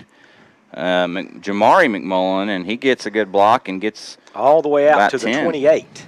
So it's going to be 3rd down and 2, and you know their little quick passing game, out to those fleet receivers. Shelby's having to do a really good job of breaking on the football. It's been very accurate thus far on those passes. So 3rd down and 2 on the 28, big play for the Monarchs. 3rd and 2. Got to get to the 30. Balls on the 28, like you stated, and McMullen calls his own number, and he stood up at the line of scrimmage. Well, now he's powering forward on second effort. He's going to be close. Well, it's interesting on who's going to get the call, because the official on the other side was walking down the 29. Official on this side gave him the 30. So it's going to be an amazing second effort for first down. It looked like the Golden Lions had him stopped, but wow, did not. That's amazing second effort, and amazing is the only way I can describe that. Yeah, he was hit at the line of scrimmage and somehow barreled forward for 2 and got the nose of the football to the first down. And on 1st and 10, he hits his brother Jamari in the flat again. And, Shelby's giving him a little bit of space, And McMullen's taking it. He's saying, hey, if you're going to play off me 7 yards, I'm going to throw it out there and let him make a play, and he gets 6 on first down. And that's going to be the end of the first quarter. So the end of the first quarter, Shelby leads Northside 14-0. We'll be back in 1 minute. Shelby 14, Northside 0. Make that call today.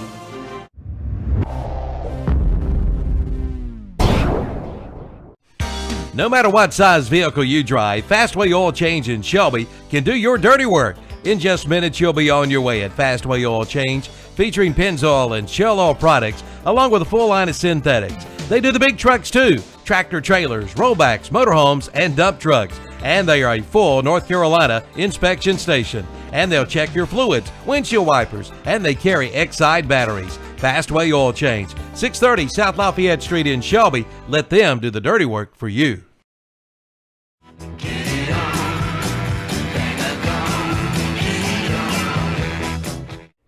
Get the cutting edge, get the commercial grade with Kubota's new Z700 series commercial zero turn mower that raises the bar for quality, durability, precision, and all-around value from Parker Farm Service in Kings Mountain.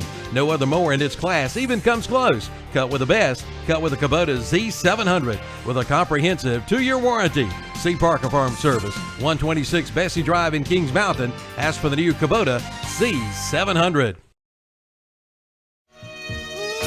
Initial shock of your first time in a venue like this seems to have worn off, but unfortunately for Northside, Shelby's already got 14. Yeah, it looks like Shelby jumped out of those 14 points, and Northside just looks like they were completely lost. But since giving up those 14 points, Northside has looked much, much better.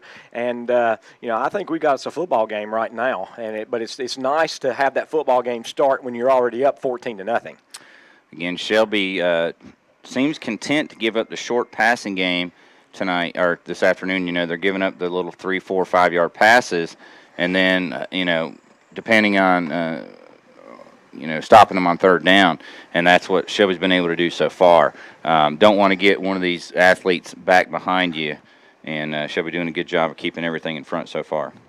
I want to say hello to Brian Hollifield, who's listening in and commenting online from Surfside Beach, North Carolina. So thanks for listening in, Brian. And also heard from Carol Berry Marini, and just outside Philadelphia in Pennsylvania.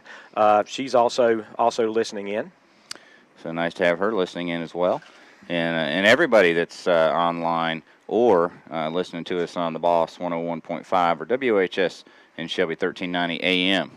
Second down and 4 for Northside as they trail Shelby 14-0. It's an I formation, and McMullen is under center, and he's going to look out and pass out in the flat to Rogers. Incomplete. Well overthrown. Again, just setting up that little two-man game. You got one receiver and one blocker. You've got 2 defenders, and it's a nice play, because if you can get that one block and get that other defender just a little bit out of position, you can get a huge play. And that was what Northside was trying to get there. Third down and 4. Third and 4, another big play. Shelby shuffling DBs, and they get caught a little off guard. And it's going to be a big play for Rogers, first down in the flat. Shelby was late getting the DB over, which was actually linebacker Jalen Scott. And he got there just as the pass was delivered and almost made a great tackle. But instead, Rogers was able to make one guy miss and get the first down. Yeah, and that's what I was talking about. If you can get that one guy just a little bit out of position, and that's what happened. He was just late getting over there, and they hit the open man quickly. Northside in the I formation again. First and 10, and again the pass out in the flat. They try to get one block, but Aaron Jolly blows it up. That's a 2-yard loss on the completion to number 3, Jamari McMullen. Yeah, and what Northside is doing right now is they're getting in that heavy run formation, and the Golden Lions are bulking up to stop that run, and then they're just making that quick throw out to the side, and Shelby can only have 2 men over there, and so it's a nice play call by Northside. But that time Aaron Jolly said, you know what? I'm just going to run this blocker right back into the ball carrier. One thing I'm noticing, it's difficult to bring these Northside receivers down. They run hard. And McMullen calls the running play on second down. He's hit for a big loss of 3 or 4 more. And I didn't see the first guy. I believe it was 4, Michael Carson. Yeah, and Carson was coming from this end on the right side. He was coming from the back side. And, wow, he got one of the greatest jumps off the football. And they were just trying to run a double option, and there was just nothing there. And once Carson got there, just everybody else for the Golden Lions got there as well. So 3rd down and 15. Monarchs got to be thinking about passing this time. 3rd down and about 15. And let's see if Shelby brings the blitz. They do, and it's a pass complete, but Dax Hollifield's there for, I think, another loss. And that was complete to one of the running backs, Dwayne Washington. And that's great defense by the Golden Lions, because I thought all 3 of those plays were well-designed plays, but Shelby was just all over them. So 4th down and a bunch. And Northside's going to have to punt. They're on their own 38-yard line. They had it 1st and 10 on their 47, so it's 4th and 19 now. 9:48 left in the first half. Shelby leads 14-0.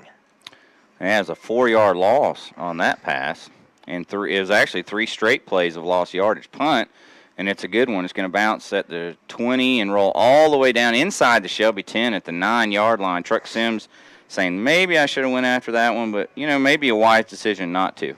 Yeah, that's going to be a 53-yard punt with no return. And I told you, I thought McMullen was a pretty good punter. I didn't think he was quite that good. So he's had 2 punts, 32 and 53. And so for the first time today, the Golden Lions are going to have to start deep in their territory on their 9-yard line with 9:30 left in the half. Let's see if Shelby goes back to the running game. That first series, Shelby just ran all over him, went a little bit to the pass on that second series, and not so good. And here is the run, and there is Truck Sims, and what's he do? On 1st down, he gets about 9. About 9. Good hard running by Sims. 2nd down and 1. In fact, it's going to be less than 1. That ball is sitting actually between the 18 and the 19. 19 is the yard to gain. Handoff again quickly to Sims, and he's got the 1st down. Won't get much more than that, but really didn't need to. Ball's going to be down to the 22-yard line. 1st and 10 for Shelby on their 6th 1st down of the first half. So nice running by Truck. He picks up 4, and Pregame Insurance 1st down, Shelby. Ball 1st and 10 at the 22. 8:55 to go, 2nd quarter. Shelby 14, Northside 0. Surratt back to pass, gets a really good blocking, and he airs it out to the sideline. And it's caught by Jaden Borders. He's across the 50, still on his feet, 45, and he's down about the 42-yard line. Let's call it the 42, 1st down. Shelby, another Pregame Insurance 1st down to Jaden Borders. And that was a perfectly thrown pass, and Jaden did a great job of making sure he secured that ball, got out of one tackle, and the other guy got him around the ankle, and he just tripped him up. 1st and 10, Shelby quickly, hand off to Sims. Sims made about 3 cuts in the backfield and picked up 4 yards. Yeah, that was a nice run, but how about that pass on that last play to Borders over the outside shoulder by Surratt? Yeah, just perfectly thrown. And Shelby 2nd down and 6 into Monarch territory on the 38-yard line. Again, Shelby leads 14-0 with 8:15 left in the first half. Sims still the lone running back. 2 receivers right and left. Ball on the left hash. Surratt to throw. Gets good protection. He airs it out, and he's going deep. But I think it was a mix-up in the pattern as Borders had kind of slowed up, and the pass went to the pylon and well overthrown. Yeah, the best thing you can say about that is it was thrown where only Borders had a chance to get it, but really, in reality, nobody had a chance to get that one. So that's a big play now for the Golden Lions, 3rd down and 6 on the 38. The weather conditions today are such that you're not going to think about kicking a field goal until you get – I don't imagine we're going to kick one until we get inside 30 maybe. Yeah, maybe inside 30. 3rd down, 6, hard count, and definitely the Monarchs this time make no contact. doubt about that one. The only question is, did somebody from Shelby move? But they actually made contact, and so it is going to be. Wait a minute. Illegal procedure on the defense. Okay. I'm 53 years old. I followed football forever, and I've never seen that call. But it's a 5-yard penalty. Should be encroachment, so that gives Shelby a much more manageable 3rd down and 1. Quickly over the ball. And hand off to Sims, and he's got a hole over the right side. 1st down, and he's inside the 25 to the 24. And that's a pickup of a 9 for Truck Sims and a Pregame Insurance 1st down Shelby. Yeah, great run. Again, Truck Sims having a great first half. 1st and 10, Shelby on the Monarch 24. Quickly in position for the snap.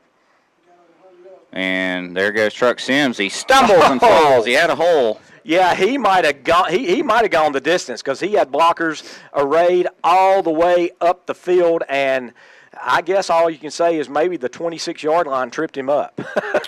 Sims with 102 yards, make that 100 and still 102. I guess that was really no gain. No gain. 2nd down and 10. Shelby taking a little more time to get this play in. Still 7 minutes and 23 seconds left in the first half. 2nd and 10, Shelby. Again, Shelby leads 14-0. Monarchs shifting D lineman around and strap back to throw. He gets pressure late, and he tries to throw it on the drag route to Borders, but he was just hit by 2 Monarchs as he threw it, and it fell incomplete behind Borders. Yeah, that's the first time that there's been any real pressure put on Malik, and that was nose guard number 80. And Tyson Moore, and he's a very active nose guard, and he's the man that committed that penalty that gave Shelby that 3rd and very short, and he made up for it that time. So 3rd down and 10, big play. I still think we're outside field goal range right now, Brent. Yeah, 3 stack receivers to the right, and Borders is the lone receiver to the left. Safety shading over that way to give Demetrius Jones a little bit of help on Borders. And Strat's back to throw. He's got a man open in the flat, and that's Truck Sims. 1 man to beat. He makes a good move. Now he cuts inside. He's on his feet inside the 15, and he's going to be about a yard shy of the first down. He gains 9. Yeah, I thought Truck made about 6 wrong decisions on that, but darned if he didn't get 9 yards. I thought he could cut it outside and made a little bit more yardage, but he got all the way up to the 15. So this is 4th and 1. Huge play. Shelby quickly over the ball. And Shelby spreading it out, and it's a handoff to Sims, and he's got to run a little bit harder into that hole. I think he's got the first down to the 12. Yeah, it's almost like there was a good 2 yards of movement forward, and Truck kind of went right foot, left foot trying to make a decision which way to go, and I was thinking run it up the gut, Truck, because we got to get that first down. He did get it, so it's 1st and 10, Shelby on the 13. So I'm not exactly sure how many yards he got there. 2, I believe. 2-yard run, 1st and 10. And there goes Sims over the right side. And this time he doesn't have much, so he just puts his head down and gets what he can. Yeah, gets all the way down to the 10-yard line. And so it's been such a day that when you're thinking Truck doesn't get very much, he still picks up 2.5, 3. It's going to be 3, going to be all the way down to the 10-yard line. So 2nd down and 7 from the 10. We're inside 6 minutes left in the first half. Golden Lions threatening, already leading 14-0. This time Shelby takes a little bit longer to get this play set. Looks to the sideline, straight back to throw. He's going to air it out to the left side. He's got a man in the corner, but overshoots Isaiah Etchison out of bounds and incomplete. 3rd and 7. That was really good coverage that time, and I want to give some credit to Malik to making that throw to where it was going to be a circus catch for a touchdown, or it was going to be incomplete. Because if he had thrown that just a little bit too short, that could have been picked off and taken to the house. Yeah, it was a good pass. You know, we almost have taken Malik for granted this year. He's played like a mature, seasoned, senior, 4-year starter quarterback all year, and it's really his first year starting on varsity, and we've taken that a little bit for granted. He's had one heck of a year throwing the football and making good decisions. And on 3rd and 7, he's going to air it out to the end zone. Oh! And he had a wide open receiver, and he just overthrew him. And I guess, you know what, Brent, that's our fault. We were talking about what great decisions he made, and he made his first bad throw to a wide-open receiver, and that was a short pass. So Shelby's going to run the field goal unit in. This is definitely inside of Ethan Triplett's range. Points are very important right now because, Shelby got those first 14, and I think they really need to get another 3 here. So Triplett's in. It's a 27-yard field goal attempt. It's a good hold, and the kick barely gets there. And wide right. And it's wide right, and I think he just mishit that one pretty badly, and we don't see that much from Triplett. Wide right, no good, and again the Monarchs hold when Shelby is deep in their territory. One was the long pass on the wheel route to Gillette that was, there was nobody there. It was a touchdown.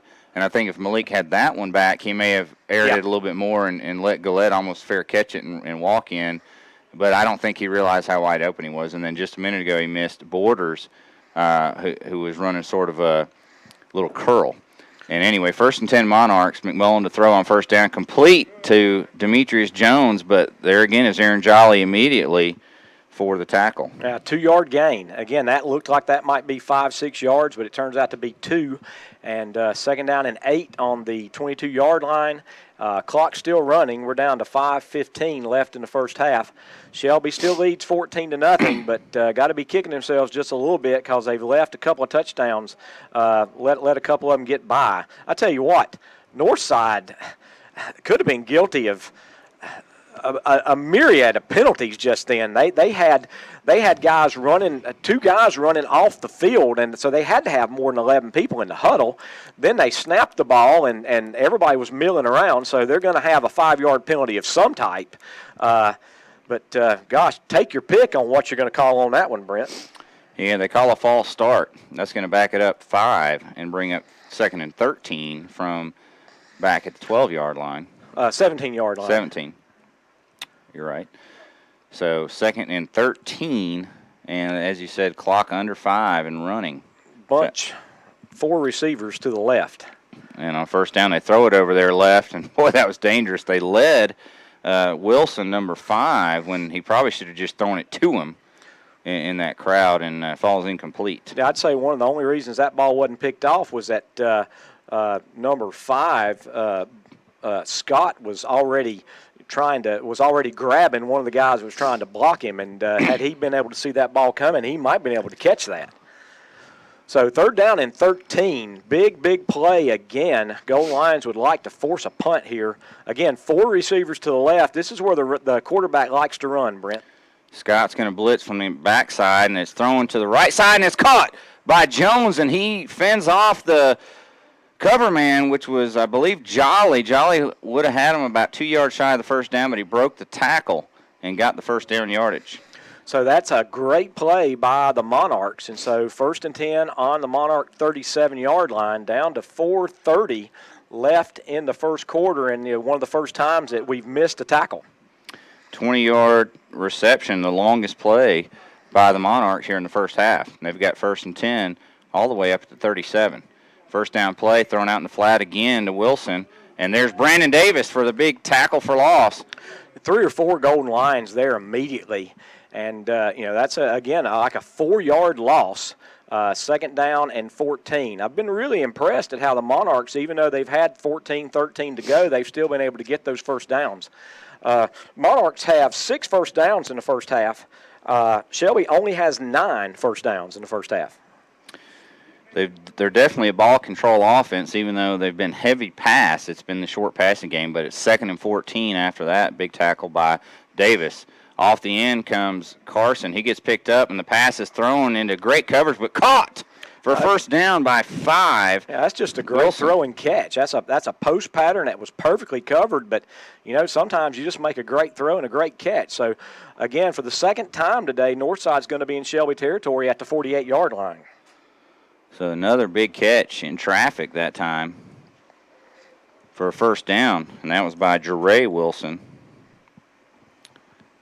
And the ball at the Shelby 48, Monarchs. They got 12 guys on the field. They got to call a timeout or something.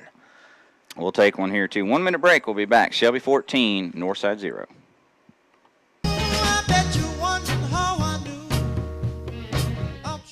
ENT Carolina is not your parents' allergy treatment. Now, no shots, no pain, no fear. Ask about the sublingual immunotherapy. Drops are placed under your tongue, and just 2 minutes a day is all it takes. It's safe, effective, and you do it on your own schedule. And best of all, no weekly doctor visits. Call today for a consultation with one of their board-certified allergy specialists. Visit a location near you. ENT Carolina, 2520 Aberdeen Road in Gastonia, 1212 Spruce Street in Belmont, and 1180 White Road in Shelby.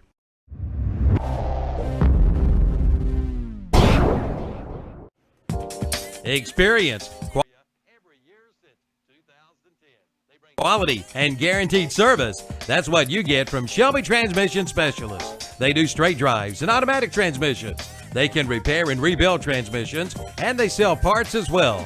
So if you have transmission trouble, see the experts. Hal, Lyle, Jimmy, and Billy at Shelby Transmission Specialists, 734 in Alley Drive, just off Highway 226 North in Shelby. Call 704-482-8756 for Shelby Transmission Specialists. The Hospice Store in Shelby is now in the new location, 1450 East Dixon Boulevard in the former Mabry Office Equipment Building. You'll find it all: jewelry, housewares, linens, furniture, antiques, collectibles, crystal, china, small appliances, books, artwork, electronics, lamps, musical instruments, rugs, toys, games, patio furniture, tools, exercise equipment, clothing, and more. And donations are accepted Tuesday through Saturday. For more information, call 980-295-8578 for the new Hospice Store, now located at 1450 East Dixon Boulevard in Shelby. Kuntz with a 6-yard loss. I'm not sure if they'll give that to McMullen or Kuntz. We'll have to see. And now a good rush by Jolly. I think it's going to draw a flag. McMullen airs it out. Almost picked off by Dorian Davis, but I think we're going to get a holding play all the way back at the 41-yard line. Let's see. And if that's a holding penalty, that's just going to be one of those like 15-yard holding penalties because it's going to be way back at the 41, the spot of the foul. And Steve DeGree called that when you saw Jolly coming up and a whole shirt full of yep. In the left hand by the right tackle. And they're going to call it. And that's, like you said, Jeff, it's one of those really big penalties because it's from the spot and it's 10 yards. This is going to be marked all the way back at the Shelby, or excuse me, at the Northside 31-yard line. They got to get to the Shelby 38. So you're talking a good way. 31 yards. It's second down and 31.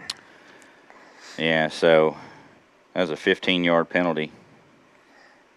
Now, Carson's doing a really good job getting that rush up the field. I look for them to try to run that little trap where they kick him out with the tackle. Second and 31, McMullen to throw. Late pressure. He's going to touch. Oh, Dax Hollifield with a sack all the way back at the 23. I tell you what, hey, I'm Dax Hollifield, and I've just hit you in the mouth. And the ball's going to be all the way back to the 24-yard line, and there's going to be a stoppage.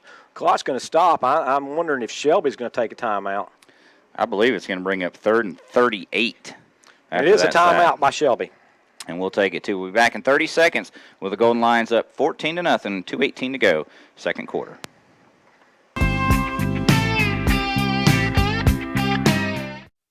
Doctor, what's wrong with my husband? Let's take a look. CKDKDS Macron. Oh, yes, I've seen this before. Your husband has coyote fever. Coyote fever? Yes, he's obviously learned of the hot deals going on now at your local Coyote tractor dealer. Is this serious? Very serious. Now's the best time to buy one of the best-selling tractors on the market. If you care at all about your husband, you'll drive him over to the Coyote dealer now. Oh, and I'm writing you a prescription for great deals on all implements, too. Your Coyote dealer is West End Sales, Highway 1827 intersection in Vale. Big sack on 2nd and 31 by Dax Hollifield. It's a 7-yard loss, and it's going to bring up 3rd down 38 for Northside, all the way back at their own 24-yard line. Big play here. Shelby called a timeout to stop the clock with 2:18, and I think Shelby's obviously hoping to get the ball back with a chance to score. But first, they got to stop this big 3rd and 38 play. Back to pass, and it's another sack by Carson all the way back at the 15. And that's another loss of, well, they're going to call it the 16, and that's a loss of 8 again. Shelby's going to take another timeout, so we'll be able to take another break here, Brent. Let's do it. We'll be back in 30 seconds.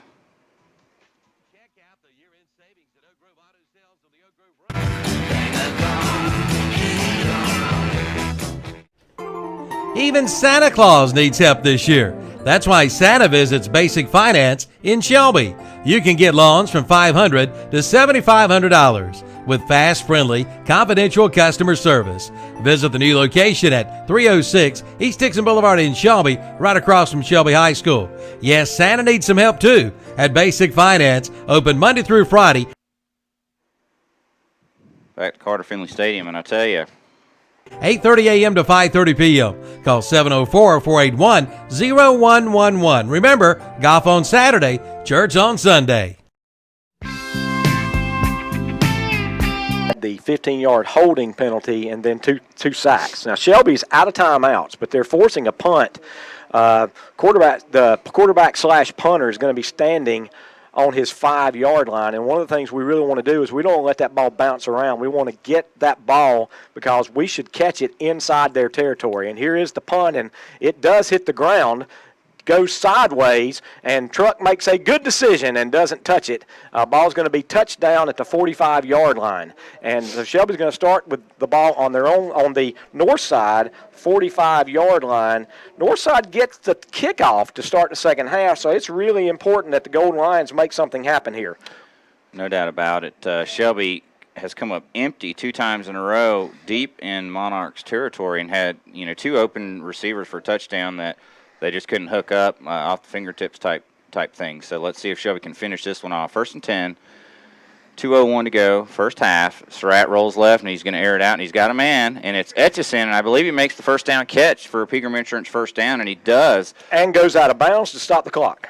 That's a 13-yard gain down to the 32-yard line. Nice pass and catch from Surratt to Etchison, and let's see if they can keep this one going. So 1st and 10, clock stopped, 1:55 left in the first half. Shelby on the Monarch 32. Shelby leads 14-0. Empty set this time. Yeah, you got Sims out in the slot. Surratt back. He gets pressure late. He's going to run. He's got good yardage. He's inside the 25 and all the way down to the 19. And the last 4 yards were because he got hit as he was backing up, hit in the front in his face, and ended up gaining 4 yards on the tackle. So that's from the 31 to the 19. It's a 12-yard gain, or 32 to the 19. That's a 13-yard gain. And now pass complete to Fuller, and he's out of bounds again and just shy of the 10-yard line. So 2nd down and 2, stops the clock. Shelby again down to the 11-yard line. 1:37 left in the first half. Shelby leads 14-0. So that's a pickup of 8 and the first catch by Fuller on the afternoon. And this is where Fuller sometimes is targeted for the touchdown, and it's Truck on first down carry inside the 10. Going to be 1st and goal, Shelby. Should be about the 6-yard line. It looks like maybe they're going to give him the 7. I hope they gave him out of bounds because they stopped the clock on the first down, but he fell out of bounds. So it was the 11, and it's the 7. So 4-yard gain. 1st and goal at the 7 for Shelby. Clock is stopped, 1:33. Play clock down to 10. Ball on the right hash, and Sims moves from Surratt's right to his left, and now Surratt's going to roll left, and he's going to throw it, and he's got a man. Corner of the end zone, touchdown, Jaden Borders.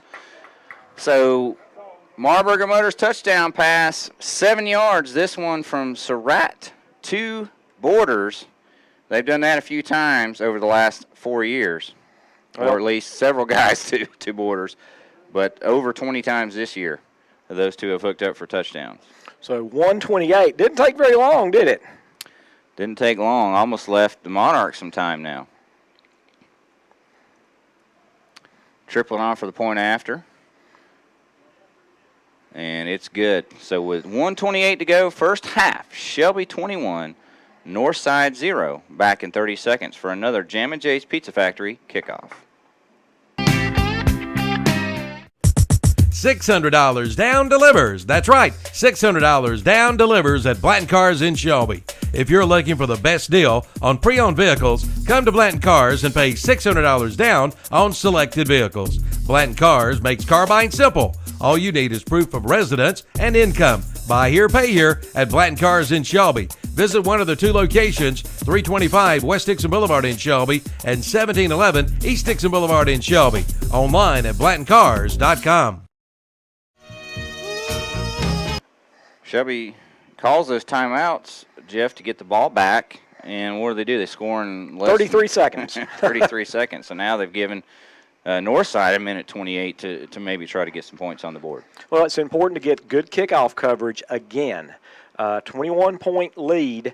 And when Shelby got up 21-0 last week against Monroe, then they gave up the big long kickoff, and it was back 21-7. So, jinx anything, but those are things I think about. Kickoff is taken at the 14, and good room there, but tripped up. That was Dre. That was actually 6. Woo! I just about made a really horrible call that time and guessed for that one. Yeah, McCaskill is a shoestring tackle by Shelby. That prevented probably a return for a touchdown. But didn't get the touchdown, so it's going to be 1st and 10 for the Monarchs on their 37-yard line. And 1:23 left in the first half. And the Monarchs, again, late getting guys on the field. Now they go with a 2 tight end set, 3-man backfield, heavy package. Dwayne Washington runs, and he's stuck right at the line of scrimmage. Trey Jolly, Dax Hollifield. That's interesting. That's just really interesting. As much success as they've had, getting in a heavy formation and throwing the ball outside, then to come out in a double tight end power I, that's interesting. I look for maybe some type of bootleg. The quarterback is a good runner, and so they could have set this up, make that little run, and then try to bootleg off of it, try to get a big play. 2nd down 10, and it's a pitch to the left, and a little bit of room. It gets to the outside. A flag comes down. Kuntz gets first down yardage up to the 48, but a flag back at the 41-yard line. Yeah, and that's where you generally get a holding penalty. So he gets 11, but hold everything. Let's see what the call is. Got to hope it's holding, and it is. It's going to be a holding penalty, so that's going to end up being about a 6-yard. It's going to be basically a 6-yard loss when it's all said and done. Yep, so they're going to mark it back to the 31-yard line. So we'll give, let's see, about a 4-yard run there for Kuntz. Unfortunately, then there's a 10-yard penalty, and as you said, it's about a 6-yard net loss, so it's 2nd down 16. Clock still running. We're down to 33 seconds left in the first half, and again, they're still in the power I. Toss to the right. And that's Kuntz again, and there's Dax Hollifield and Jalen Scott, and that's a gain of maybe 1, and that's about it. Down to 20 seconds, 18. I think the Monarchs are going to be ready. Let's go ahead and take it into halftime and talk about how we're going to get out of this 21-point hole. So Kuntz gets 1, and it brings up 3rd down and 15. Tell you what, the formation they're in, they may take a timeout and try to get some kind of Hail Mary here. 2. Nope, they're going to take it all the way to halftime. Now at the end of the first half, Shelby leads Northside 21-0 on the Medical Arts Pharmacy scoreboard. Let's take a big 3-minute break here. We'll be back with our What's Up Shopper halftime show right after this. All right. At James River Equipment, home of the 10-year, 1,000-hour tractor warranty, we don't just offer great deals on John Deere tractors. We have great deals on John Deere mowers, too. For a limited time, get a commercial-grade zero-turn John Deere Z915V mower for just $69.99. With a 25-horsepower engine, hydrostatic drivetrain, and 60-inch deck, mowing your yard has never been this fast or fun. Visit JamesRiverEquipment.com. Offer ends October 31st, 2016. Restrictions apply. See dealer for details.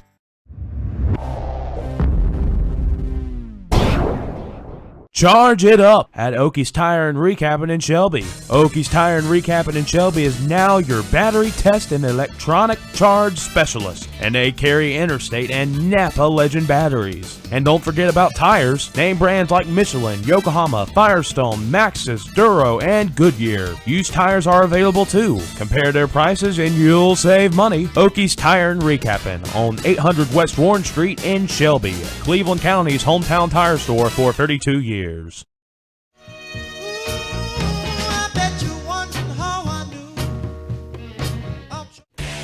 Your holiday meal will taste better than ever if you cook it in a Butterball turkey fryer from Shelby Hardware. Select from electric or gas models, and Shelby Hardware has all your accessories, including basters, injectors, thermometers, and more. And see the selection of Primo grills, great for smoking your turkeys and hams. And keep warm with a new kerosene heater. And Shelby Hardware does kerosene heater repairs too. Shelby Hardware, 506 South Lafayette Street in Shelby.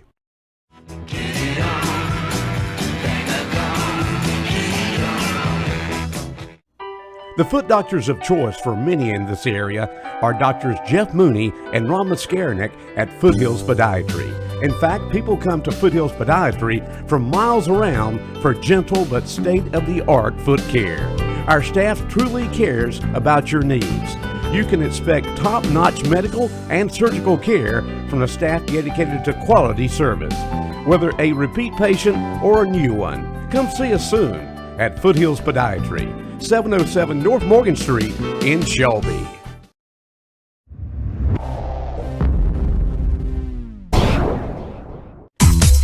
Homestead Landscape Supply and Feed Company has all of your landscaping and animal feed supplies. They are locally owned and operated by Todd and Nora Blanton for 16 years now. You'll find feed for all animals, also mulch, landscaping supplies, firewood, deer supplies, hunting supplies, and more.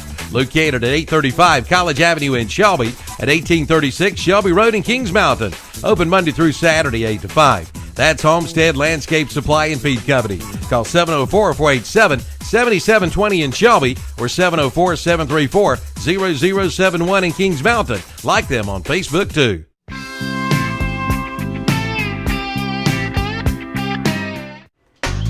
Have you got a ping, pang, ding going on with your car or truck? Then take it to A-Plus Automotive in Shelby. A-Plus Automotive does all types of automotive repairs, from tune-ups to oil changes and complete diagnostic work. And they are a North Carolina inspection station with over 30 years of experience. See A-Plus Automotive in Shelby. They also do AC and heater repair. Get her running today with a stop at A-Plus Automotive, 1900 Elizabeth Avenue in Shelby. See Charlie Heston today or call 704-482-0441 for A-Plus Automotive in Shelby.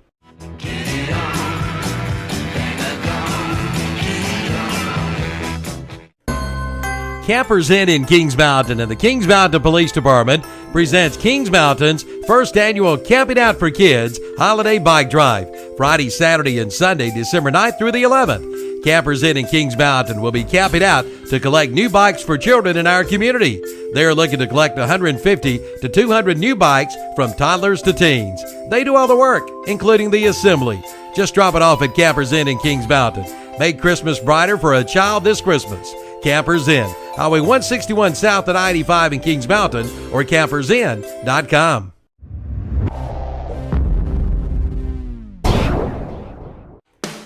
Gamble's Auto Service at 104 South DeKalb Street in Uptown Shelby is your one-stop service center for repair work on your auto. Locally owned and operated since 1980, they offer light and medium automotive repair on all types of vehicles. Bill Gamble and his friendly staff can do state inspections, minor engine repair work, brakes, air conditioning, and heating service, timing belts, tune-ups, and oil changes, and lubrication. And now Gamble sells new and used tires. Stop by and let Gamble's Auto Service take care of your automotive repairs and servicing. That's Gamble's Auto Service, 104 South DeKalb Street, Uptown Shelby. Call 704-487-5079.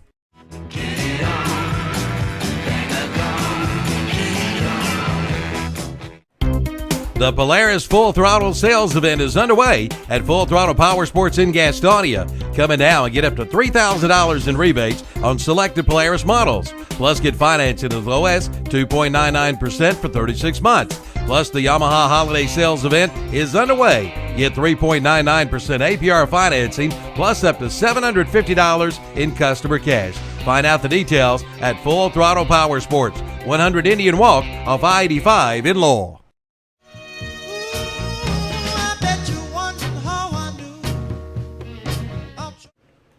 Monroe Tire and Service, a second-generation family-owned business serving Cleveland County for over 4 decades, is a complete tire and automotive service center dedicated to automotive safety and professional customer service. Staffed by credentialed service technicians with 300 years combined experience. They offer a 3-year, 36,000-mile guarantee on parts and labor, and a modern, relaxing waiting lounge. Monroe Tire and Service is located at 515 South Lafayette Street near Uptown Shelby. Stop by or call 704-482-8381. Monroe Tire and Service. Enjoy the ride.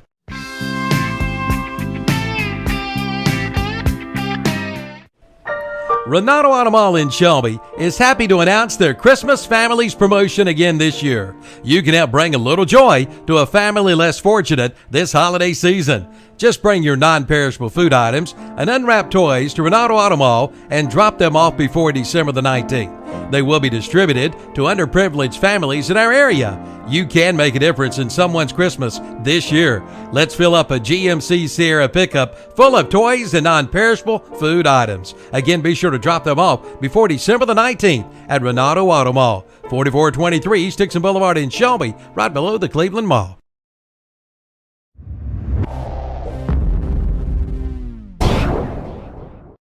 Name brand tires at prices you'll love from Okies Tire and Recapping in Shelby. Name brands like Goodyear, Mastercraft, Michelin, Yokohama, Firestone, GT Radial, Duro, and more.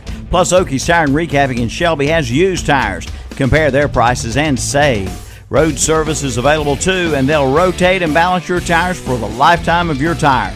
Okies Tire and Recapping, 800 West Warren Street in Shelby, Cleveland County's hometown tire store for 32 years.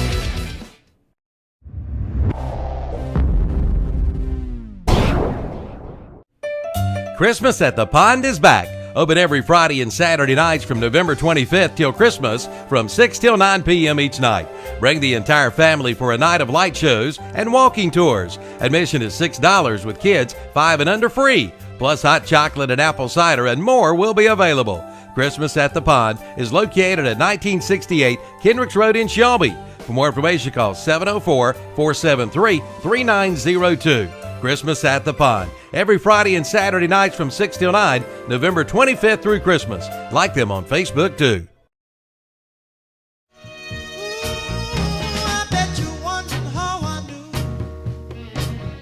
For over 40 years, the Barnett family has been serving delicious food. From yesterday's Barnett's Beehive to today's Barnett's Restaurant.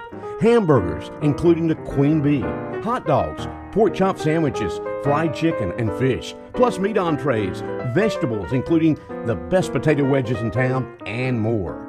Barnett's Restaurant is open 10 a.m. to 7 p.m. Monday through Friday and 10 to 4 on Saturday.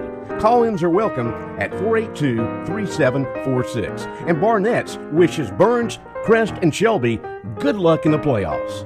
Barnett's Restaurant, Highway 180 North, Shelby.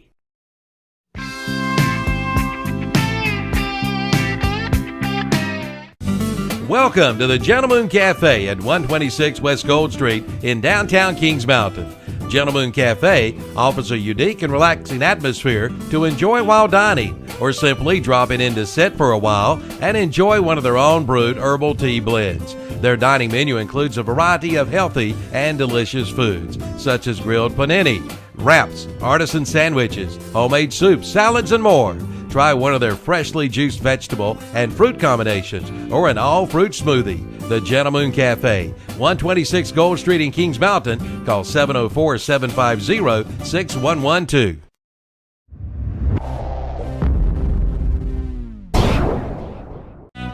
The Roundup Store in Shelby welcomes Burl Turner to their new window and door planning center.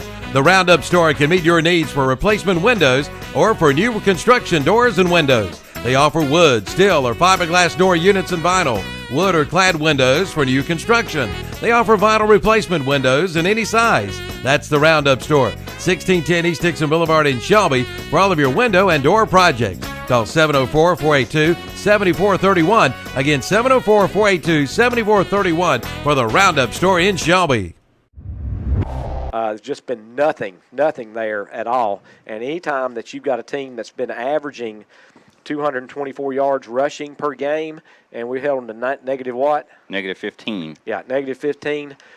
You've got something going defensively. The other thing that I find interesting, Northside, when they have gotten the ball after the first couple of times, they have moved the ball somewhat. In fact, Northside has possessed the ball for 15:35. Now, high school football is only 24 minutes in the first half, so they've held it for 15:35. Shelby's had it for 8:25. But Shelby had the first possession, 11 seconds, lost a fumble. Second possession, 22 seconds, touchdown. Third possession, 2 minutes, 14 seconds, touchdown. The longest time Shelby's held the ball was almost 4 minutes, and they missed a field goal. And then they scored a touchdown after a 33-second drive. So there's nothing unusual with that. Shelby has scored 21 points on possessions that total 3 minutes. So they're averaging a minute per touchdown drive, and that's why they can be behind as far as the time of possession, but Shelby's used to that. They are used to that, and it's been a big play Shelby offense, but not the big touchdown play. So, we had the 54-yard run by Sims to set up the first touchdown, and then the other touchdowns were sort of in chunks, 10, 12, 13, 15, 7. And that's been what Northside's been giving Shelby, and Shelby's been efficient. Surratt, 9 of 15, 126 yards, 2 touchdowns. And And Sims, your West End sales player to watch, 12 carries, 111 yards, but he also has 2 catches for 19 yards and a touchdown. So Trucks had a really big half with 130 yards of offense and a touchdown. And he's got by himself about 60 more yards than the entire Northside team. Yeah, and it's been such a strange game from our perspective, Brent. This game started at 11:05. There's 4 minutes and 30 seconds left in halftime, and it's 12:20. I mean, I don't ever recall Shelby being at halftime in an hour and 15 minutes, and we are almost halfway through halftime, and it's been an hour and 15 minutes. Yeah, well, I think you look at the possessions. So Shelby's had 15 run plays. It's 50%, but then they've completed about 65% of the passes. And then when you look the other way, the Monarchs are 16 of 21 passing. So the clock just keeps running because we haven't had that many incomplete passes and so on. So it's been a very good flow to this first half of play, and let's hope we have the same in the second half and see if Shelby's defense can do good on this first drive of the second half, as the Monarchs will get the ball. And, Coach, we say it every week because usually Shelby's got a lead like this for the most part, is that other team gets the ball. If they don't score on that opening drive, you really put yourself in a bad position 3 scores down. Absolutely. And so everything's gone Shelby's way. Got a very good opponent, but the bottom line, Golden Lions lead 21-0 over Northside here at halftime at Carter Finley Stadium in NC State. And Northside will get the opening kickoff. And so, like you just said, that first possession is so crucial. But what do you think, Brent? Pay a little bills and get some sponsors? Yeah, let's take a 3-minute break. Other scores when we come back. Talk to you right after this.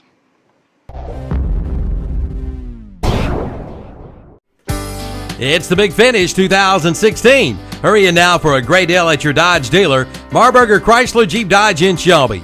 Get 20% off MSRP cash allowance for an average of $8,000 in savings on select new 2016 Dodge Chargers in dealer stock. But that's not all. Get 20% off MSRP cash allowance for an average of $6,400 in savings on select new Dodge Journey 2016 models in dealer stock. Come on in for all the details during the Big Finish 2016. Marburger Chrysler Jeep Dodge, 1310 East Dixon Boulevard, Shelby.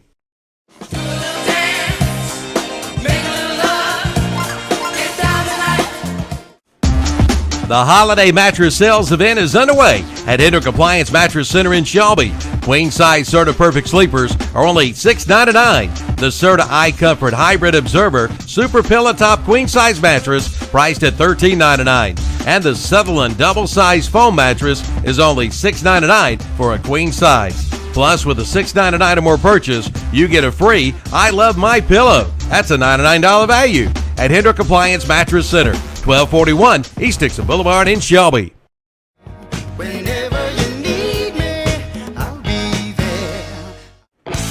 Orr's Supermarket and Broad River Hams in Shelby wants to wish the Shelby Golden Lions the best of luck. The Orr's Supermarket and Broad River Hams is your ham headquarters for the holidays. Get your fully cooked, spiral sliced, honey glazed ham ready to eat. And listen to this, every Friday and Saturday this month are filet days. Get your bacon wrapped fillets for only $5.99 each every Friday and Saturday in December. The Orr's Supermarket and Broad River Hams, 1026 East Marion Street in Shelby. Who do you think you are, Mr. Big Stuff? The deals are better than ever during the year-end sales savings event at Oak Grove Auto Sales on the Oak Grove Road, Kings Mountain. Take a look at a 2004 Ford Ranger XLT 4.0 V6 engine with flare side bed and bed liner, only $89.95. Or how about a 2014 Nissan Versa Note, one owner, hatchback, only $10,995. And don't forget about their body shop and service department, plus name brand tires too. At Oak Grove Auto Sales, Service, and Body Shop, 522 Oak Grove Road, Kings Mountain, online at oakgroveauto.com. You don't pull a mask off an old Lone Ranger, and you don't mess around with Jim. At Family Auto Sales in Shelby, you are treated like family. Buy here, pay here. At Family Auto Sales in Shelby, get easy in-house financing. Take a look at an 07 Nissan Pathfinder for $85.95. An 07 Mini Cooper, $6,150. An 015 Nissan Altima is $14,995. And an 012 Buick LaCrosse is $11,700. See the entire inventory at FamilyAuto.co. Family Auto Sales, 2200 Huey Church Road off Highway 74 East in Shelby. Call 704-419-2167 for Family Auto Sales in Shelby.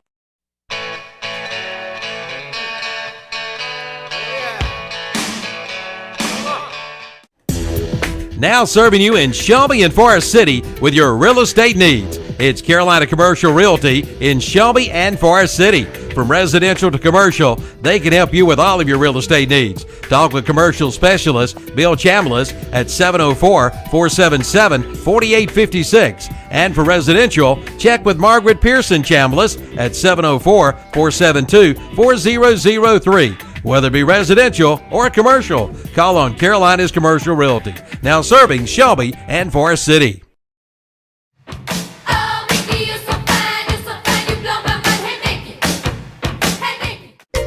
Your lawn will be the envy of the neighborhood with one phone call to Shelby Landscaping and Lawn Service. Nathan and Les Ivy invite you to call. Call 704-477-0878 or 704-477-0877. They do residential and commercial and are licensed and insured. And they are North Carolina pesticide licensed and do stormwater BMP inspections and maintenance. And good luck to the Shelby Golden Lions from Shelby Landscaping and Lawn Service, serving this area since 1989. Who do you think you And maybe in pro sports he might be right, but in high school sports there's a definite thing is momentum, because we've seen games turn just one way to the other really quickly, and it's all about a momentum switch. Think back to the Shelby Crest game. Shelby's up 21 to 6, driving, getting ready to. It looks like we're going to put that in and really put the game over with. Then boom, quickly momentum shifted, and Shelby had to hang on for a 21-19. And so it's just a situation. And with this Northside crowd, they are looking for something to be excited about because, thus far, they're looking up at the scoreboard. They got a goose egg. They've given up 21 points, and that's like the total they've given up in the playoffs in a way. And so they need a big play. And so if Northside can get the big play and get the big momentum shift, then we've got a ball game. But I think if Shelby can go out and just make Northside, dink and dunk and get 1 and 2 yards at a time, I feel good for a Shelby victory. Yeah, I think this opening drive is always really not just opening drive, but if Shelby can get a stop and a score off of the rebound and get up by 4 scores, then I think you're really looking at a tough row to hoe for Northside. So I think if Northside can get a score on this opening drive or score early in the third quarter of some sort and get back within 2 scores, we've got ourselves a ball game. So it's going to be interesting to see how this maybe first 6 minutes of the third quarter play out. This has been the What's Up Shopper halftime show, and we're about ready for second half kickoff. The officials are positioning themselves, and Chase Hendricks is going to come out for Shelby for a Jam & J's Pizza Factory kickoff. And Shelby will be kicking off going from left to right, and this is the way they were going in the entire second quarter. So there's going to be no switch as far as the sides of the field go. But it is important that Shelby get good kickoff coverage here. And, again, both teams have huddled up. They're getting ready to run out on the field. Officials standing dead on the 40-yard line holding the football. So it's just a matter of when they blow the whistle, we'll get ready for the start this second half. So Shelby, Chase Hendricks with his kind of bright orange shoes, that is his trademark, his brand, if you will. He's out there for Jam & J's Pizza Factory kickoff. And just like they've done the first 2 times, he's got the ball just inside the left hash. So no question, he's going to try to kick that thing down into the left corner. And Northside, no secret there, so they're going to try to get some kind of little seam that receiver can run up through.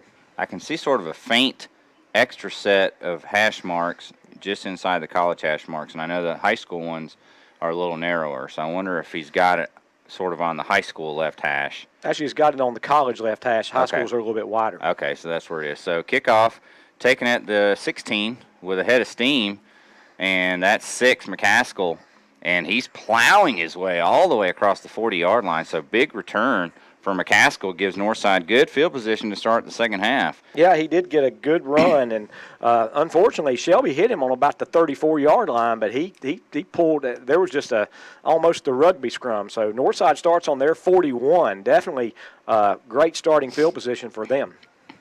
It is about where Shelby started the opening drive, where we completed a pass and fumbled at the end of it. So let's see what happens on first down here. Empty backfield as Washington goes into the slot. Now a man in motion, and that's keeper by McMullen as he fakes, and Hollifield makes a tackle, but not until it's about a 6-yard pickup by McMullen. Nice run. And so what they did was they faked that jet sweep that they ran for a big loss last time. Quarterback kept it. And that's really what I expect them to try to get the quarterback some running room, because he's been the leading rusher for them all year, and that's a good way to start it off. So second down and 4 at the 47-yard line. Yeah, McMullen over 1,100 yards rushing on the season, had minus 27 yards in the first half. So this time he does hand it off to Kuntz on the sweep, and Kuntz breaks a tackle, gets a first down inside Shelby territory. Monarchs 1st and 10 at the Shelby 46-yard line. Yep, looked like Shelby was going to have that for a little bit of a loss, but he got out of it. And that's one thing we've talked about.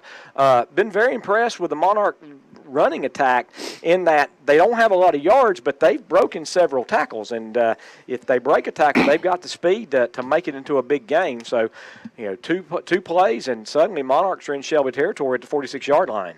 7-yard pickup by Kuntz after a 6-yard pickup by McMullen. 2 receivers right, 2 left. Ball on the right hash.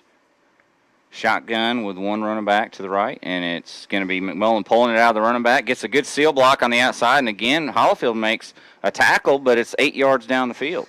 Yep, and that looks more like what we've been seeing from the Monarchs in their playoff games. And, again, that's almost a 9-yard gain. It's definitely 8.5 yards. And, again, like you said, that was a good seal block. It was a really good fake, and we took the fake, and then a great block to spring him. So second down and short for the Monarchs down to the Shelby 37. Second and a short 2. Yeah, Stites was there last time. Now from the outside blitz, but he gets the pass off, and it's complete to Demetrius Jones for another first down inside the Shelby 25. Nice pass by McMullen. Yeah, that's an excellent pass because he was taking a shot, but still got the perfect pass. And so 1st and 10 on the Shelby 24. And so this is exactly what Northside was hoping. Got a good kickoff return, got a little momentum now, and Shelby needs to make a big play here. 10:48 early in the third quarter. Shelby leads 21-0. And pass out in the flat, complete, and then a big hit immediately by Jolly. No gain. And that's going to be to Rogers, and Rogers is, as you said, that's going to be 0. It's a catch, but he gets no gain, and it's second down and 10. I'm still trying to figure out that previous play, I believe, was a 14-yard reception by Demetrius Jones. And then the 0-yard reception, if you would, by Rogers. Second down, 10. Shotgun, and there's a sweep, and McMullen keeps it, but flag on the play. Got to hope we got some movement. Kind of unfortunate because we were going to get definitely no gain. Unfortunately, this time it's going to be offsides on Shelby. And now I can say it. That's the first penalty on the Golden Lions today. I did not say it at halftime because I didn't want to jinx us, but that's the first penalty on Shelby today. It's a big penalty, though. What was second and 10, which looked like it was going to be about 3rd and 12, is now going to be 2nd and 5. Ball's on the Shelby 19. 10 minutes, clock ticking. Shelby leads 21-0, but Northside definitely driving. For 2nd and 5, and there's again the fake on the sweep, and they go up top, and they got single coverage, and it's picked off by Aaron Jolly in the end zone. Touchback. Excellent play by Aaron Jolly. He got great position, and for once, with that big, tall receiver, it wasn't thrown high enough, and Jolly did. It was perfect. I mean, a defensive back is taught to press back on the offensive player and then go catch the ball at its highest point. And we're watching the replay, and that's exactly what Jolly did. 1st and 10 for the Golden Lions on their own 20. So big defensive play as Northside was really driving it down the field on that opening drive, and Shelby thwarts that. 1st and 10, Surratt back, and he's got all day, and now he airs it out wisely way out of bounds, intended for Malik McMullins. Good coverage that time by the Northside secondary, and Malik had a lot of time, but there's only so much time, and then that pocket breaks down. So 2nd down and 10. Shelby on their own 20-yard line. 9:42 left here in the third quarter. Again, Shelby leads 21-0. Really would like to see Shelby get a couple first downs here. 2nd down, 10. Shuffling on the defensive line by Northside, and on 2nd and 10 handoff to Sims, and he's bottled up, and he's got it on the ground, and he grabs it back. He lost 4 yards though. He tried to bounce it initially, Coach, and I think he's just got his feet tangled up and was nowhere to go. Well, we talked about the momentum shift, and really impressed with the Monarchs here early in the third quarter. 3rd down and 14. Shelby back on their 16-yard line. Still over 9 minutes left in the third quarter. 3 receivers right, 1 left. Ball on the left hash. Surratt back to throw. He airs it out over the middle and way overshoots Fuller and may have been picked off by Jones. Let's see. They did. They say he held on to it. So interception by Jones at the Shelby 41-yard line. And just like in the first quarter, teams turn it over back to back. Yeah, I tell you what, that was almost like nobody was close enough to see what happened. And it might have been an interception, but everybody just kind of looked at each other. Yep. Well, it was a diving catch for the pick. So, he came up with it, holding it up as if he was able to hold on to it. And big play for Northside. They agree. Northside 1st and 10 on the Shelby 41. Still Shelby leads 21-0. And back to pass is McMullen. He gets heavy pressure, and he's going to go down. The ball's on the foot, and it's picked up by Washington, and he carries it forward for a gain of 3. So it was a sack, a fumble, and then pick up the fumble and pick up 3 yards. 4 yards, actually. So it's a 4-yard gain. That's just a situation where you're in the right place at the right time. Yeah, so sack by O.J. Ross and a forced fumble, but as you said, Washington happened to be there, pick it up, and he goes forward 4 yards for a pickup before, and it's 2nd down and 6 at the Shelby 37 now. Lone 1 running back, 2 receivers right, 2 left, ball on the right hash, Shelby with a 4-man front, and it's again, McMullen fakes it to Washington and keeps it, and he gets 1 this time. Yeah, Shelby did a good job. Yeah, much better job defensively for Shelby that time. That's going to bring up 3rd down and 5 now on the Shelby 36-yard line. And 21-0 Shelby. I think that we're definitely looking at 4-down territory right now. And Northside really doesn't have a kicking game as far as field goals are concerned. Big play here, 3rd and 5. That time Shelby did a good job of both taking the handoff and the quarterback. And Carson comes with a blitz from the outside. McMullen steps up and runs it, and he's going to be tackled for 2-yard gain, maybe 2.5, and he's going to be 4th down and about 2.5 for the Monarchs. And as you said, it's 4-down territory. No doubt about it. Again, Carson just gets a great jump, and they're running a guy out to pick up Carson, and then they're bringing a secondary blitz, and we're almost getting there every time. So it's going to be officially 2.5, I guess. 4th down and 2.5. Shotgun, press coverage by Shelby on the receivers. They got 2 left and 2 right, and McMullen's going to throw it. And he's going to loft it up. He's got a man wide open behind the defense. One-handed catch by Rogers. Touchdown, Northside. And I'm not sure what happened there, but I think he pump faked to the sideline, and our cornerback bit. And then Rogers did the kind of out and up, and there was nobody home. And he made a one-handed catch. Is that Rogers? I believe that was 10 Rogers. And Northside back within 2 scores, and I said, let's pay attention to this first 6 minutes, and Northside's done exactly what they needed to do to get back in the ball game. Now let's see what they do on the point after. They are going to bring in Vukan for the point after attempt, which has been shaky for the Monarchs this year. And it's a high snap, and Shelby's blocked it, and it's Dax Hollifield with the block. And the score remains 21-6. Shelby on the Medical Arts Pharmacy scoreboard with 7:10 to go, third quarter. We'll be back in 30 seconds for a kickoff.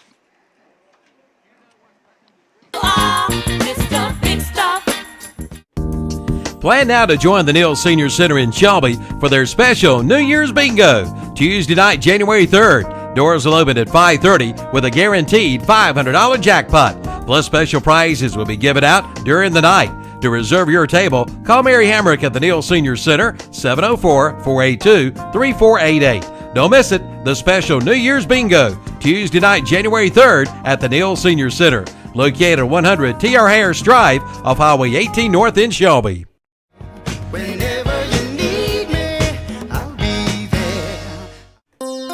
For more than 40 years, Shelby Alarm Company has been serving our area, keeping your home and business safe from intruders with state-of-the-art technology, safety products, and service you can trust. And now Shelby Alarm Company offers a capability for customers to use their smartphones to view your home or business remotely, plus smartphone access to your alarm system. For more information, call Shelby Alarm Company, 704-482-9896, located at 904 South Post Road in Shelby.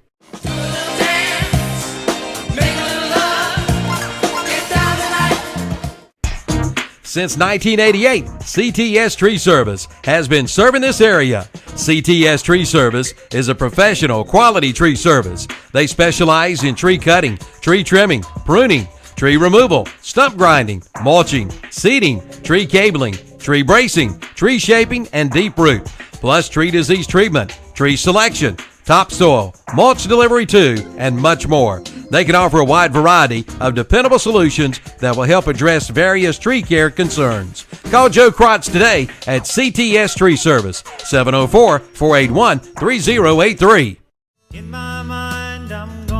Yeah, that definitely In the helps. neutral zone. That is a 5-yard penalty, so that makes it 1st and 5 for Shelby. And what Shelby would love to have about a 4-yard, about a 4-minute drive here to get the momentum back on their side. 1st and 5, ball at the 12 now after the penalty. Gillette in now at running back for Sims. And McMullen's one of the wideouts. And on 1st down, it's a handoff to Gillette, and he loses 2 as the Monarchs are all over that in the backfield. So it's 2nd down and 7. And, again, you can just feel all the momentum has really switched over to the team in blue. And, yeah, we talked about it, and luckily we hadn't seen it very often this year, but we're seeing it right now. 2nd down, 7. The good news is there was a penalty on 1st down, so even though Gillette lost 2, it's almost like he gained 3 because of that penalty. And on 2nd down, 7, Gillette gets the handoff, and he plows forward. He gets the 3 he lost plus 1, and it's going to bring up 3rd and 3. 3rd down and 3, and Gillette is not the runner that's really good, up the gut. He's the guy you really would like to get out in space, but he ran hard that time. 3rd and 3, Shelby quickly over the ball. Hard count, but they don't get the jump this time. And Gillette stays in at the running back spot, so we'll have to see if Truck's just getting a breather. And back to pass is Surratt, and he throws it high, but up the ladder goes Isaiah Etchison for the catch in the 1st down, Pregame Insurance. That is a great catch by Etchison, and 1st down, very much needed by the Golden Lions. The first down of the 2nd half by Shelby. 1st and 10 on the Shelby 22, 5:53 left in the 3rd quarter. Shelby leads 21-6. 2nd catch by Etchison tonight. That one's for 8 yards and a Pregame Insurance 1st down. Shelby at the 22-yard line. Surratt looks to the sideline. He'll bark the instructions to the offensive line. Play clock at 6. Northside showing blitz, and now it's going to be the option run by Surratt, and he's going to keep it. And he's got yardage out across the 30, out to about the 33. That's going to be close to another Pregame Insurance 1st down. Yeah, it's going to be a 1st down. It was almost like Northside kept saying, okay, pitch it. You know you're going to pitch it. You're going to pitch this ball, and he never did, and he picked up 11. So Surratt with a nice decision there, and he's got 24 yards rushing today on 3 carries. And another Pregame Insurance 1st down for Shelby up at the 33. Let's see if Shelby can keep this drive going, as they seem to be getting in a little bit of a rhythm here. 5:40 left in the 3rd quarter. Shelby leads 21-6. Clock continues to run. And Surratt in the shotgun again. Gillette stays in at running back. There's 2 receivers, actually 3 receivers left, and 1 to the right. And it's going to be a handoff to Gillette over the right side, and he's got run room. They got him by the back of the shirt, but he's up to the 40. That's a gain of 7 before he's pushed backwards. So nice 1st down run by Gillette. Yep, nice run. And what happened was play was designed to go off tackle, and they stuffed him off tackle, and so he just bounced it out, made one good move, and got 7 yards. So 2nd down and 3. This is the kind of situation you just love as an offensive coordinator, because everything's wide open as far as you can throw it or pass it this time. So Gillette on this series is the workhorse so far. 2nd down 3. Line to make is the Shelby 43-yard line. Now Gillette goes in motion, and it's an empty backfield, and they're going to throw it out wide. It's complete to Borders, and again, Borders can't get out of the tackle and loses 3, maybe 4 yards on the play. 4-yard loss by Borders, and we just hadn't seen that this year. And so now it's 3rd down and 7. So what was 2nd down and 3 completed for a 4-yard loss? So 3rd down and 7. Wait a minute, we got a penalty flag down. All right, so it was a loss of 4 on the completion. He's already lost 3. Oh, roughing the passer. That changes everything. Wow, so that's going to be a 15-yarder. And so that's going to be a 1st down. Now, is that marked from the end of the play or from the previous spot? Well, if it's a dead ball foul, it'd be from the end of the play. But if it's a live ball foul, it's going to be from the original spot. So that's going to get the ball all the way to the 45-yard line of the Monarchs. So that is a big, big, big play, and Shelby really needed that one. And that basically negates the lost yardage on the pass play. So we'll take the reception away, and we'll just say that was a 15-yard penalty. And that's the 1st down by penalty. That's the first down due to penalty of today's game. And now Shelby at the Northside 45, 1st and 10. Hard count by Surratt. Play clock at 11. He looks to the sideline. Gets the call from Coach Emery. Gillette remains the running back. Now 5 on the play clock, and Surratt still. Now he's going to run the option pitch to Gillette. And he's going to lose at least 2, maybe 3, as nobody fooled there. Yeah, and that wasn't an option pitch. That was you and I were looking at some of the practice video, and that was that little almost quick pitch. But 2 problems. First problem is great job defeating the blocks by the Northside defense. Second problem is we're running in the short side of the field, and so just not a whole lot of room once you get out there. So 2nd down and 12 for the Golden Lions. Yep, so coaches must have seen something they wanted, but it didn't work. 2nd and 12, and now Surratt's going to go up top, and he's got a deep pass. It's picked off by number 5, Wilson, in the end zone. Intended receiver was Fuller, and he's going to run it out. He's across the 25 all the way out to the 28, and Surratt uncharacteristically with 2 picks here in the 3rd quarter. And Monarchs take over at the 29-yard line, 1st and 10. That was a really good job by their free safety of playing center field. And we had a man streaking open toward the end zone, but we just didn't see the free safety playing center field, and he made a really nice catch. So 1st and 10 for the Monarchs on their 29-yard line, 3:44 left. And all the momentum switched back over to Northside, and Shelby's defense is going to be forced to stop the Monarchs again. The offense was clicking there, and then Shelby went deep, and just great play by Wilson in the end zone. 1st and 10 play, and McMullen with a great fake and keeps it, and he gets 1. And, Shelby's defense has really been on target for the most part. That looked like that was going to be big yardage because that was a great fake, but it only picked up 1. Yeah, and, the first half where McMullen lost 27. He's now carried it 5 times for 19 positive yards in this half. So he's done, good game planning or adjusting by that Monarchs offense coordinator here in the second half. And now it's 2nd down 9 from the 30. And shotgun, McMullen rolls right. Here comes Dax Hollifield, and hit right as he throws, and the ball's tipped.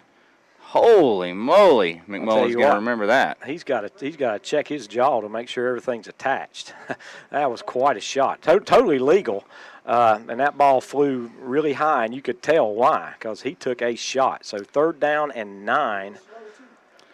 Yeah, I'm not sure he's. Tell you what, that was a shot. He stays in, but wow, he was shaken up there. 3rd and 9 now. Big play. Big play with a quarterback that's a little shaken up too on 3rd and 9. And he's going to have sort of a pistol look here as Washington's right to his left. two receivers stacked on both sides, and here comes the rush from Darlington. But McMullen's got some run room in front of him. It's going to be a race to the sideline, and he's pushed out of bounds by Brandon Davis. And let's see the spot. Great spot. What a spot. What a spot. I thought he went out at the 37, and they're calling him out at the 39, which gives him a first down.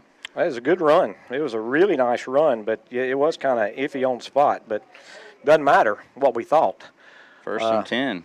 Golden Lion coaching staff is right beside us, and I could hear holding several times. We were hoping to get a holding penalty, but we didn't. So first and 10.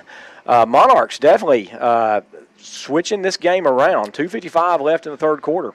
Let's see if Shelby's defense can come up big here. They had a big 3rd and 9 opportunity there, but McMullen just got the first down. And now on first and 10, he goes to throw, and he's got it wide open again. He lofts it up down the right sideline. This time, Jolly didn't go for the pump fake and had good coverage on Rogers, and it's incomplete. So second down and 10. Again, Monarchs on their 39-yard line. 2:48 left in the third quarter, and a third quarter which, quite frankly, has been all Northside. But they've only been able to put 6 points on the board thus far. 21-6, Shelby.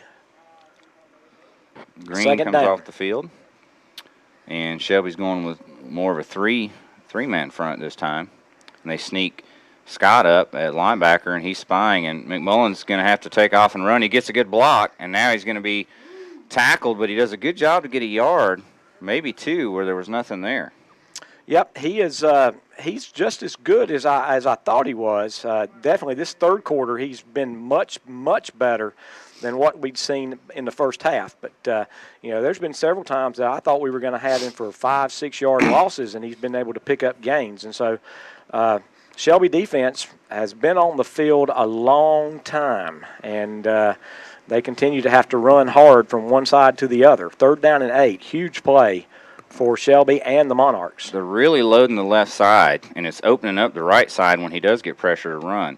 And on 3rd and 8, this time he goes left. Now he's going to have to make a decision. He throws it late, and he has an open receiver, Rogers, on the sideline for a first down. Dorian Davis makes a tackle, but it's at the Shelby 46-yard line, and the Monarchs are on the move again. And that time, Shelby had great coverage, but you can only cover for so long because they just couldn't get to McMullen. Yep, McMullen has shown the ability to get away from the original pass rush and just take his time and then make good throws. So, again, we're down to 1:47 left in the third quarter. Shelby's had the ball one time this entire third quarter, held it for 3 minutes and 19 seconds. Rogers with a 13-yard catch, and it's 1st and 10 Monarchs. McMullen goes to the right, and he's going to keep it, and he's hit hard by Trey Jolly and then Will Stites, but he picks up 2, maybe 3 anyway. Yeah, that's the thing that really impresses me is he gets hit, and he looks like it's going to be a 1-yard gain, and it's a 3-yard gain. So 2nd down and 7, again, Northside in Shelby territory at the 43-yard line. Take it back. Shelby's had the ball twice. Both times they've turned it over. They had 42 seconds in the interception and 3:19 in the interception.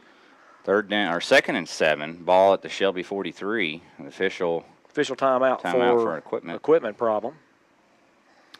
So, Shelby's defense has been on the field an awful lot. They're getting a little bit winded here. They've had 3rd and long twice on this drive and given up first down. So they're doing a good job on the early downs, but they got to get that big 3rd down play at some point. 2nd down, 7. And McMullen, quick pass out. It's picked off by Jalen Scott. He's at the 40. 30. He hits the sideline. One man to beat. He's inside the 15 and tackled at the 14. So Shelby comes up with a big defensive play as Jalen Scott picks off the pass and returns it to the 14. That's a huge play, and I almost wish Jalen had just run as hard as he could down the sideline. He tried to cut it back, but you know what? Jalen Scott's probably pretty darn tired because he's been on the field the whole third quarter. Nice play. He was, just sitting in that spot where they keep throwing that little short pass, and this time he's in the right spot and picks it off. And now both quarterbacks with 2 interceptions here in the third quarter, and it's just been back and forth turnovers. Shelby 1st and 10 at the Monarchs 14-yard line. Let's see if Shelby can punch one in here. Hard count by Surratt. Truck in at running back again this time. 3 receivers right and 1 left, and it's Truck Sims on the handoff, and he's running hard down near the 10-yard line. I think he's going to be just outside the 10-yard line, but that's a good hard run, and it's going to be 2nd down and about 6. And the clock just continues to tick. We're down inside 28 seconds left. I think we're going to have to. I'm not sure if we have to snap this or not. We got 20. We don't have to snap it, but we're up there, like we're thinking about snapping it. Second down and maybe a long 6. Ball just outside the 10. Shelby can get a first down inside 4-yard line. We're trying to draw them off sides. The offensive line has to really hold their spot, can't twitch, because we've been down for a long time. And that's the end of the third quarter with Shelby on top, 21-6 over Northside. We'll be back in 1 minute for the big fourth quarter of this 2AA state championship game.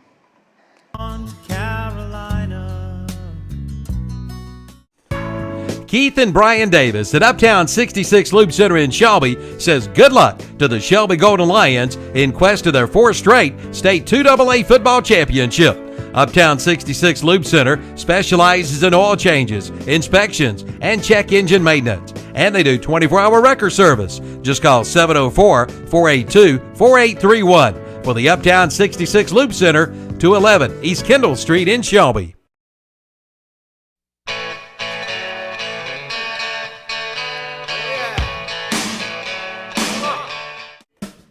If you need health insurance, now is the time to call. Call on Lee's Insurance Services in Uptown Shelby, right across from Shelby Cafe. Open enrollment ends January 31st. Lee's Insurance Services can help with straight answers and coverage that fits your lifestyle.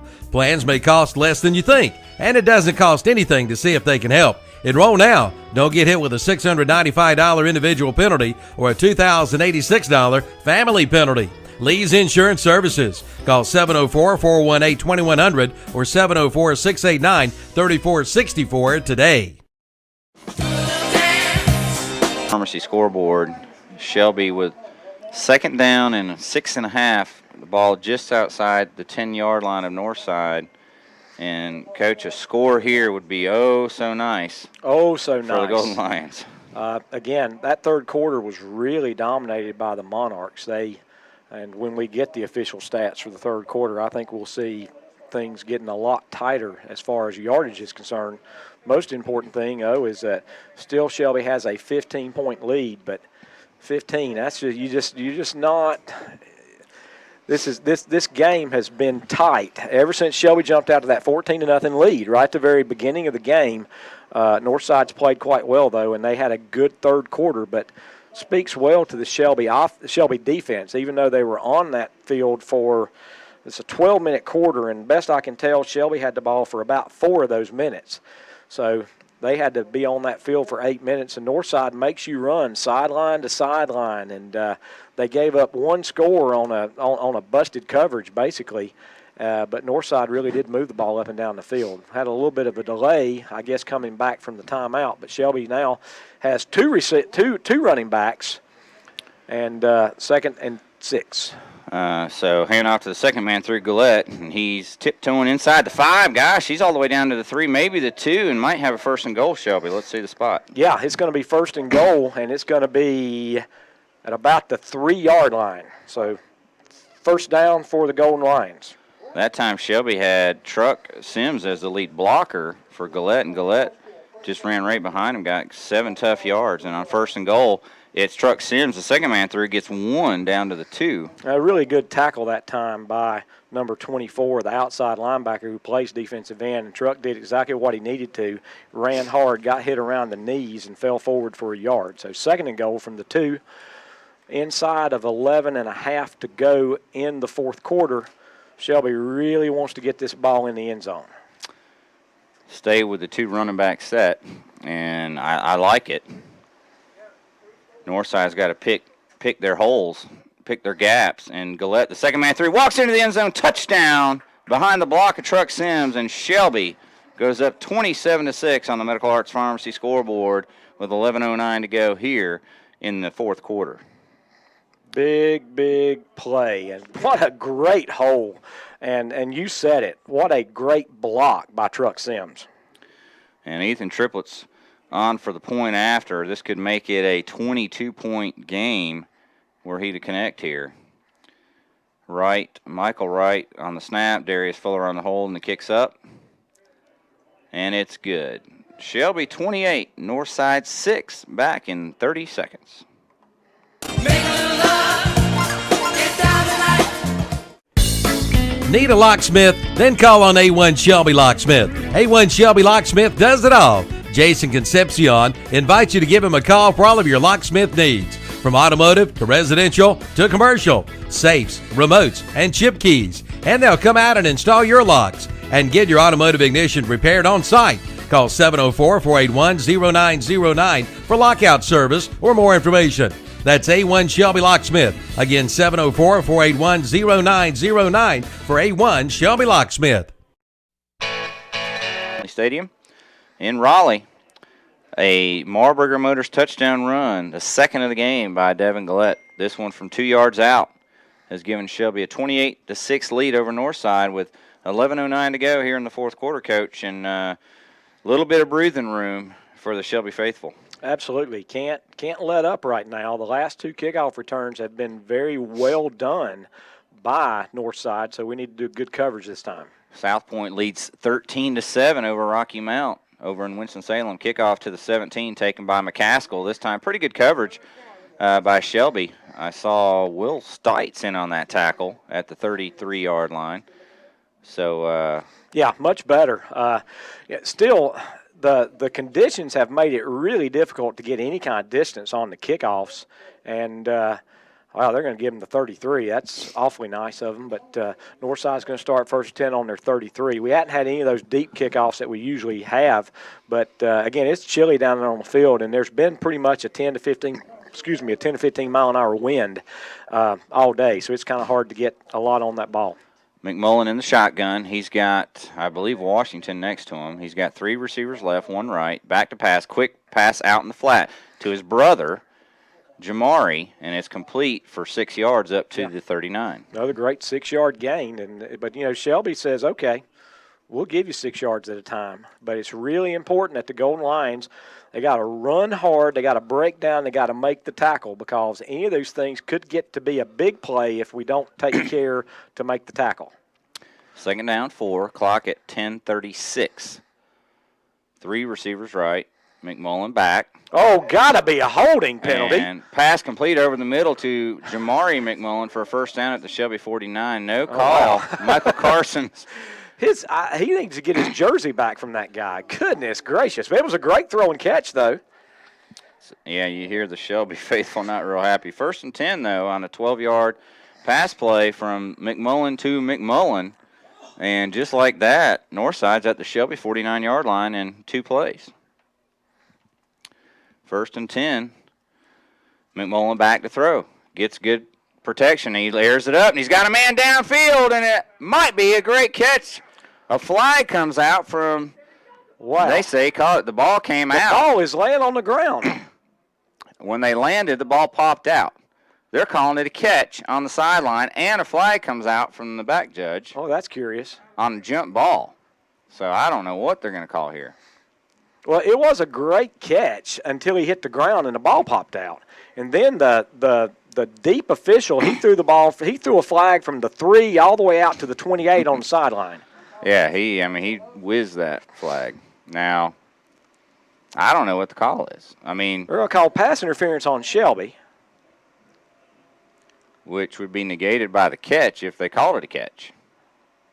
And the ball spotted at the Shelby 15-yard line, which would be a 34-yard pass play, and they're going to say he caught it. Okay. Wow. The Shelby faithful not very happy. It's a 34-yard pass play where the ball came out when the guy landed on the ground. When he landed on the ground out of bounds. Out of bounds. Anyway, if this was the NFL, this would definitely be an incomplete pass, but it's not. And good play by Northside. Northside has the ball, and they're still talking about trying to figure out. I guess they. Well, you hear a lot. Well, I hear they're still trying to. They're still trying to talk about exactly what the situation is. Well, here's the replay on the jumbo. His whole body's out of bounds when he lands. His whole body is out of bounds when he lands, and the ball. And the ball is out. is yeah. It's interesting. His whole body lands in the red. And also, what's interesting is he grabbed the top of Dorian Davis's helmet and pulled it back. You could have had offensive.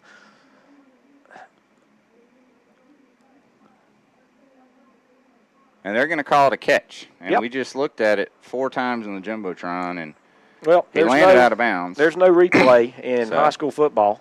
He landed out of bounds and didn't catch the ball, but it doesn't matter. It's 1st and 10 on the Shelby 15. So, 1st and 10 Northside, and that, still plenty of time for them to get a couple of scores, and they need 3. 1st and 10 at the Shelby 15. McMullen in an empty backfield. He's back to pass. He has time. He throws over the middle. It's complete. And tackle made by C.J. Ross. Actually, the receiver's not down yet, but it's a 9-yard gain. 9-yard gain, so it's going to be 2nd and 1 at the 6. Clock's inside 10 minutes to go, 9:44. Got a injured Golden Lion, so I think we've got time for a 30-second break here, Brent. Yeah, let's take a 30-second injury timeout. That catch was by McCaskill. We'll be right back.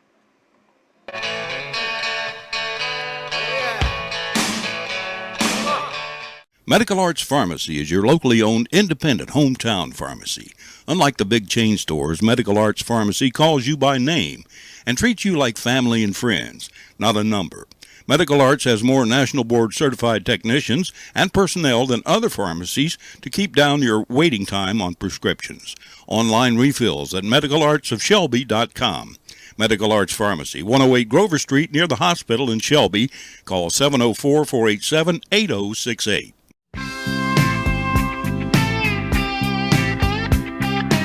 Do you know what Putnam Distributors sells? Auto parts, truck parts, stuff for all sorts of equipment, plus 25 brands of motor oil, hydraulic fluids, filters, batteries, even nuts and bolts, and all at low, low prices. Putnam Distributors is located in downtown Patterson Springs, just 5 minutes from Kmart and the Cleveland Mall. Go south on Highway 226 or Highway 180 and just follow the signs. Putnam's prices are low on everything and for everybody. Call 704-487-9395 or visit them online at Putnam Distributors. On the field, let's go back to that last play. It was a jump ball. .com.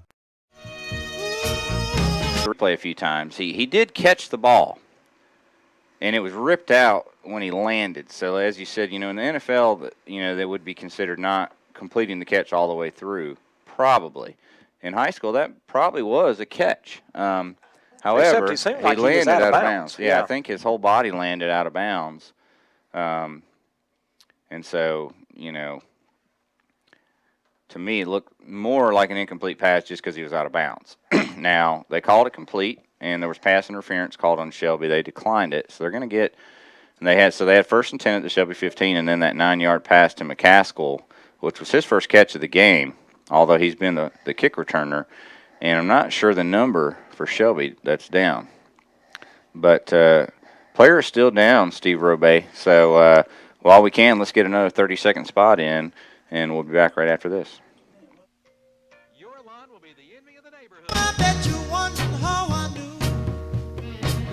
Here, lizard.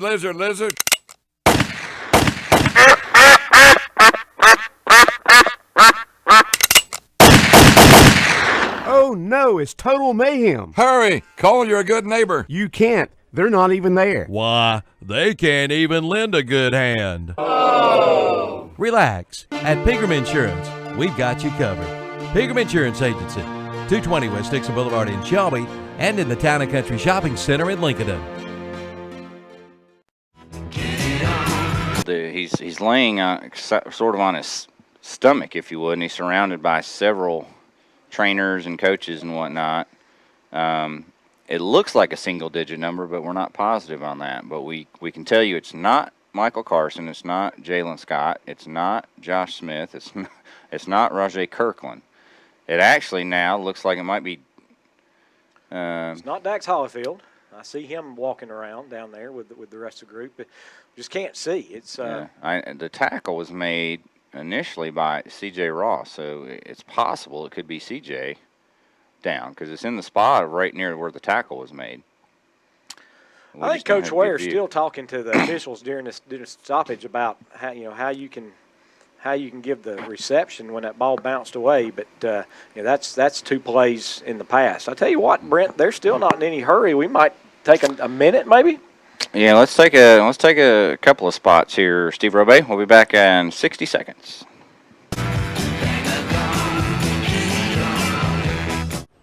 Kick off the savings at Essener Auto Sales in Shelby.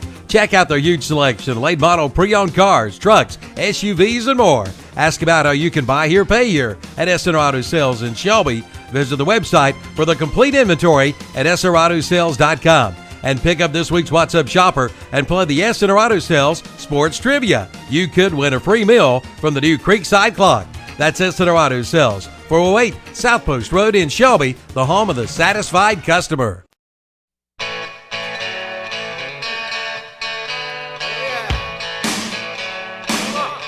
The easiest way home is with Homestar Financial Corporation in Shelby.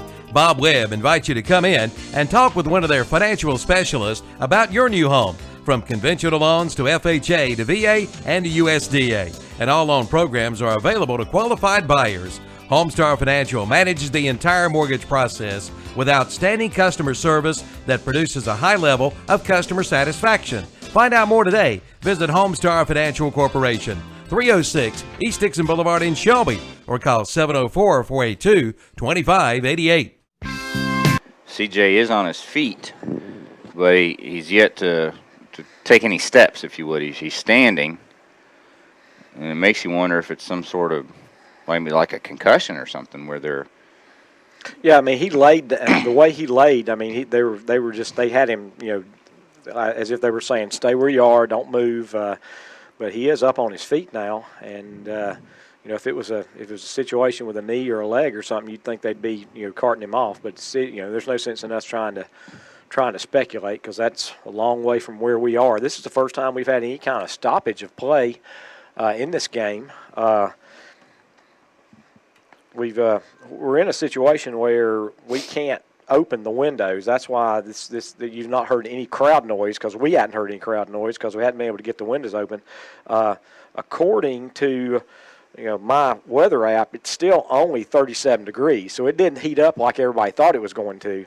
And so my point is, guys are standing around. They've been running back and forth for quite a while, and now they've stood for a good 5 minutes, and you're going to start being a little bit cold after a while. Yeah, so let's set the stage here. It's 9:41 to go in the fourth quarter. Golden Lions up 28-6 over Northside, but Northside has second down and 1 at the Shelby, basically 6-yard line. They can get a first down inside the 5 or at the 5, and so it's a big drive. And Northside's down 3 scores, but they can get in the end zone here. Suddenly it's a 2-score game with nearly 10 minutes to go, which isn't out of the question, especially, Shelby's turned it over twice here in the second half. However, we've got an injury timeout with, it looks like C.J. Ross injured on the field. He's still standing on the field, but has They're not getting the moved. cart. I tell you what, Yeah. Tell you what, let's just take a 30-second, because it looks like they're going to transport him off with a vehicle, and that may clear the field up pretty soon. So 30-second break. We'll be right back. Looking for dependable transportation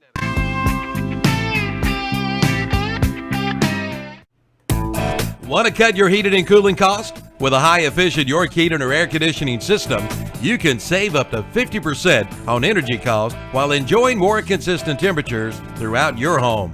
Call Settle Heating and Air, your local York dealer, 704-481-1788, and schedule a free evaluation of your system and learn how you can move up to a new level of comfort and efficiency. Settle in with comfort with York and Settle Heating and Air. Online at settleinwithcomfort.com.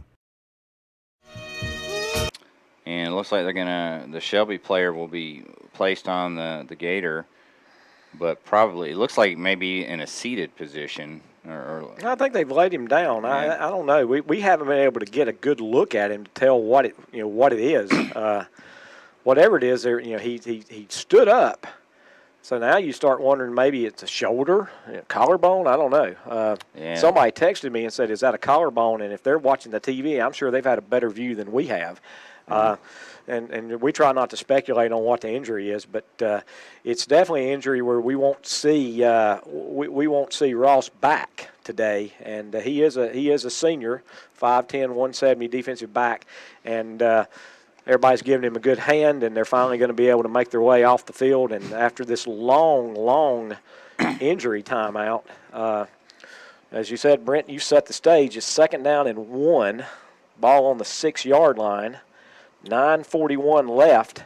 Shelby leading 28-6, but you kind of hoped that Shelby would shut them down after they got that big touchdown, but Northside has come back with a couple of big plays to get down into scoring position again. Yeah, 6-yard pass to Jamari McMullen, followed by a 12-yard pass to McMullen, and then a 34-yard pass to Rogers and a 9-yard pass to McCaskill. And in 4 plays, Northside's gone from their 33 to the Shelby 6. 4 for 4 for Jonte McMullen on the play, and they're getting ready to start this one back up.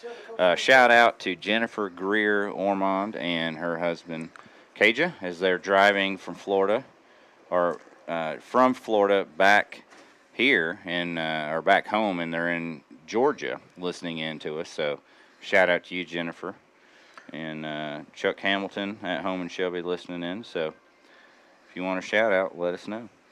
Clarence and Amy Jones listening in Shelby. Dee Dee and Jack Berry also listening back in Shelby. A lot of people tuned in. I know Eric White down in Atlanta, Georgia, and he was asking people on the internet how he could get the broadcast. So hopefully he's listening in. Well, we are still just waiting around and not sure why we are. My wife Susan Jones working at the Pottery Studio and listening, and Bill Airy's listening in to us at home. I know he wanted to make the trip, wasn't able to, so big Golden Lion supporter. I just can't figure out why we're still well, I know now the little guy that wears the strange colors is standing out on the field, so apparently the TV broadcast is holding it up. But goodness gracious, they should have been able to take care of all their commercials. So now the clock starts. Northside runs up to the ball. They'll snap it pretty quickly here. They're in a power formation, power I, hand off to Washington. Shelby's got none of that. Dax Hollifield stacks him up, and he's going to get no gain. So he goes forward, but it looks like they blew it dead, so it's going to still be back on the 6. So it's going to be 3rd down and 1. Helmet comes out, and Helmet is the fullback, number 20, so there's no penalty, so he'll have to leave the field. And he's a really important part of that power I formation. So 3rd down and short. Shelby did a good job stopping that play. Yeah, no gain by Washington. And here they come again. They got the power I. And again, this time McMullen calls his own number, and Shelby's got O.J. Ross's balls on the ground, and it's scooped up by Shamez Poston. Shelby has the football. Wow, what a play. That's the naked boot. And the quarterback, Jonte McMullen, bootlegged out, and there were 3 Golden Lions looking at him. And who was it that made that? O.J. Ross made the hit, forced the fumble, and I believe it was Shamez Poston picks it up, who just came in the ball game for the injured C.J. Ross. And there's the replay, and it was Shamez Poston that picks it up. And Shelby takes over on the 3rd turnover of the second half by the Monarchs. Big play. 9:10 to go in the ball game. And Shelby 1st and 10 at their own 14-yard line. Important to hold on to it here. Devin Gillette gets to the outside, and he picks up about 4 tough yards. Yeah, about 4. And I thought that was going to be even a bigger play, but got to give a shout out to the Northside secondary. They did a good job getting off those blocks. But still, 4-yard gain, and more importantly, the clock continues to tick. We're down to 8:48 left here in the 4th quarter.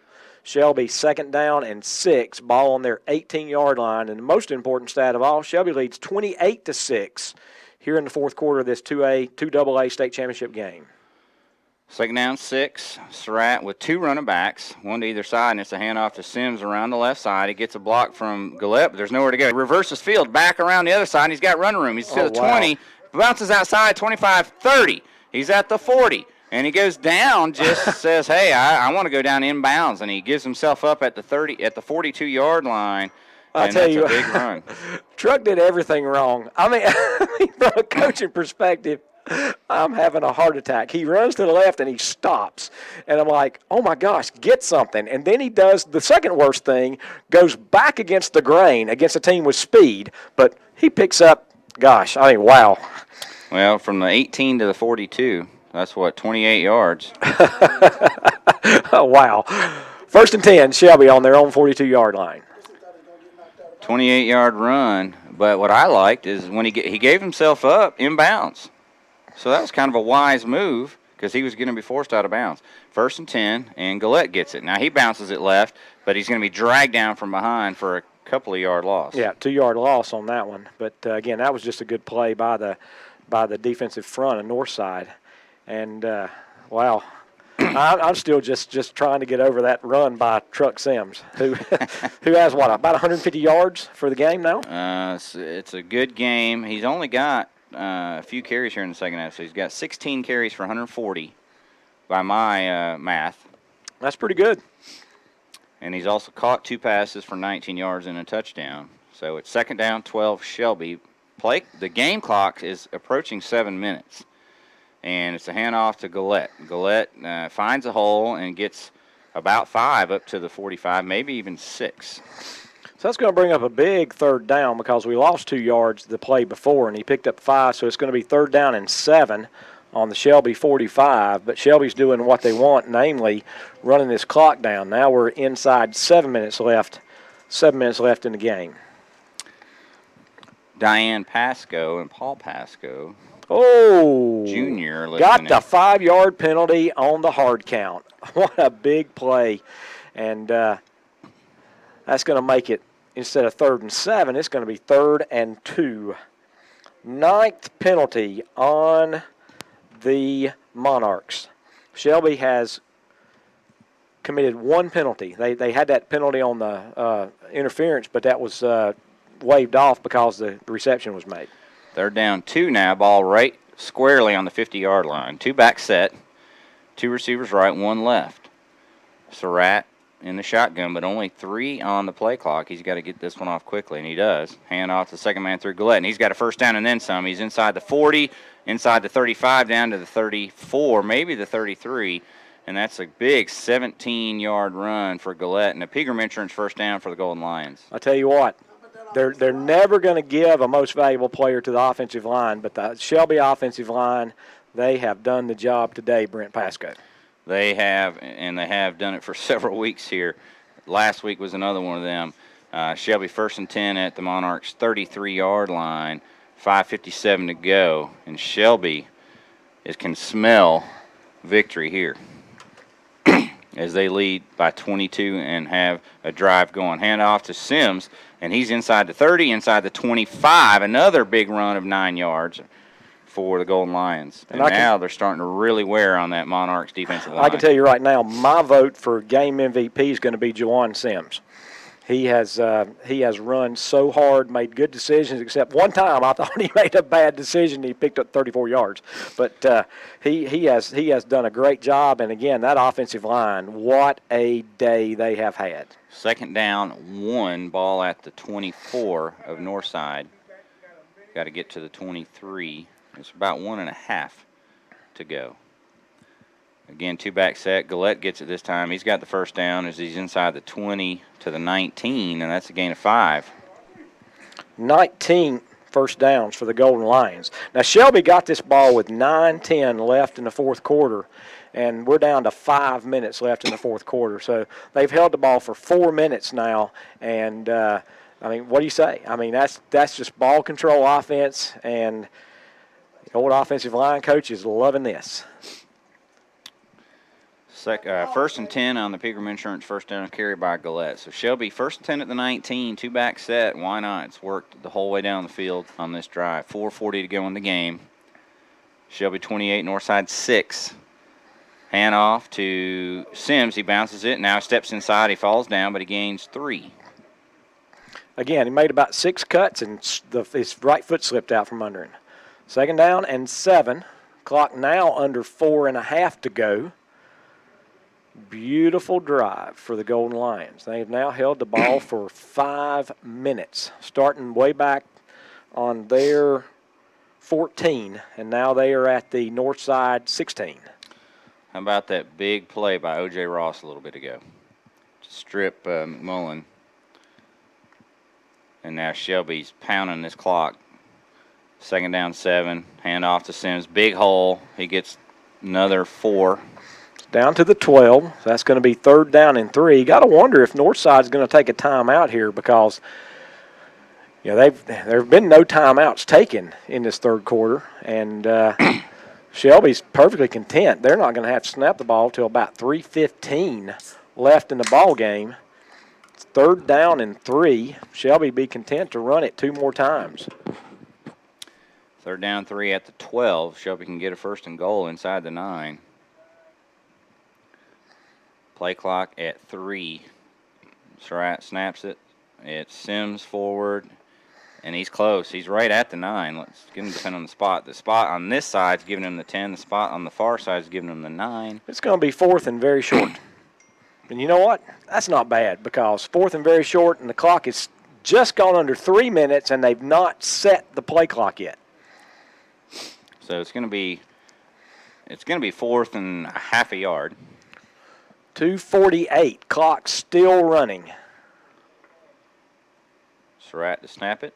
Hand off to Sims. Sims is going to be hit in the backfield for a loss, and that'll turn it over on downs back at the 12. So he loses 2, and Jackson or Northside will take over at their own 12-yard line. And I think Shelby's okay with that. Yeah, that was 6 minutes and 33 seconds and turned it over on downs.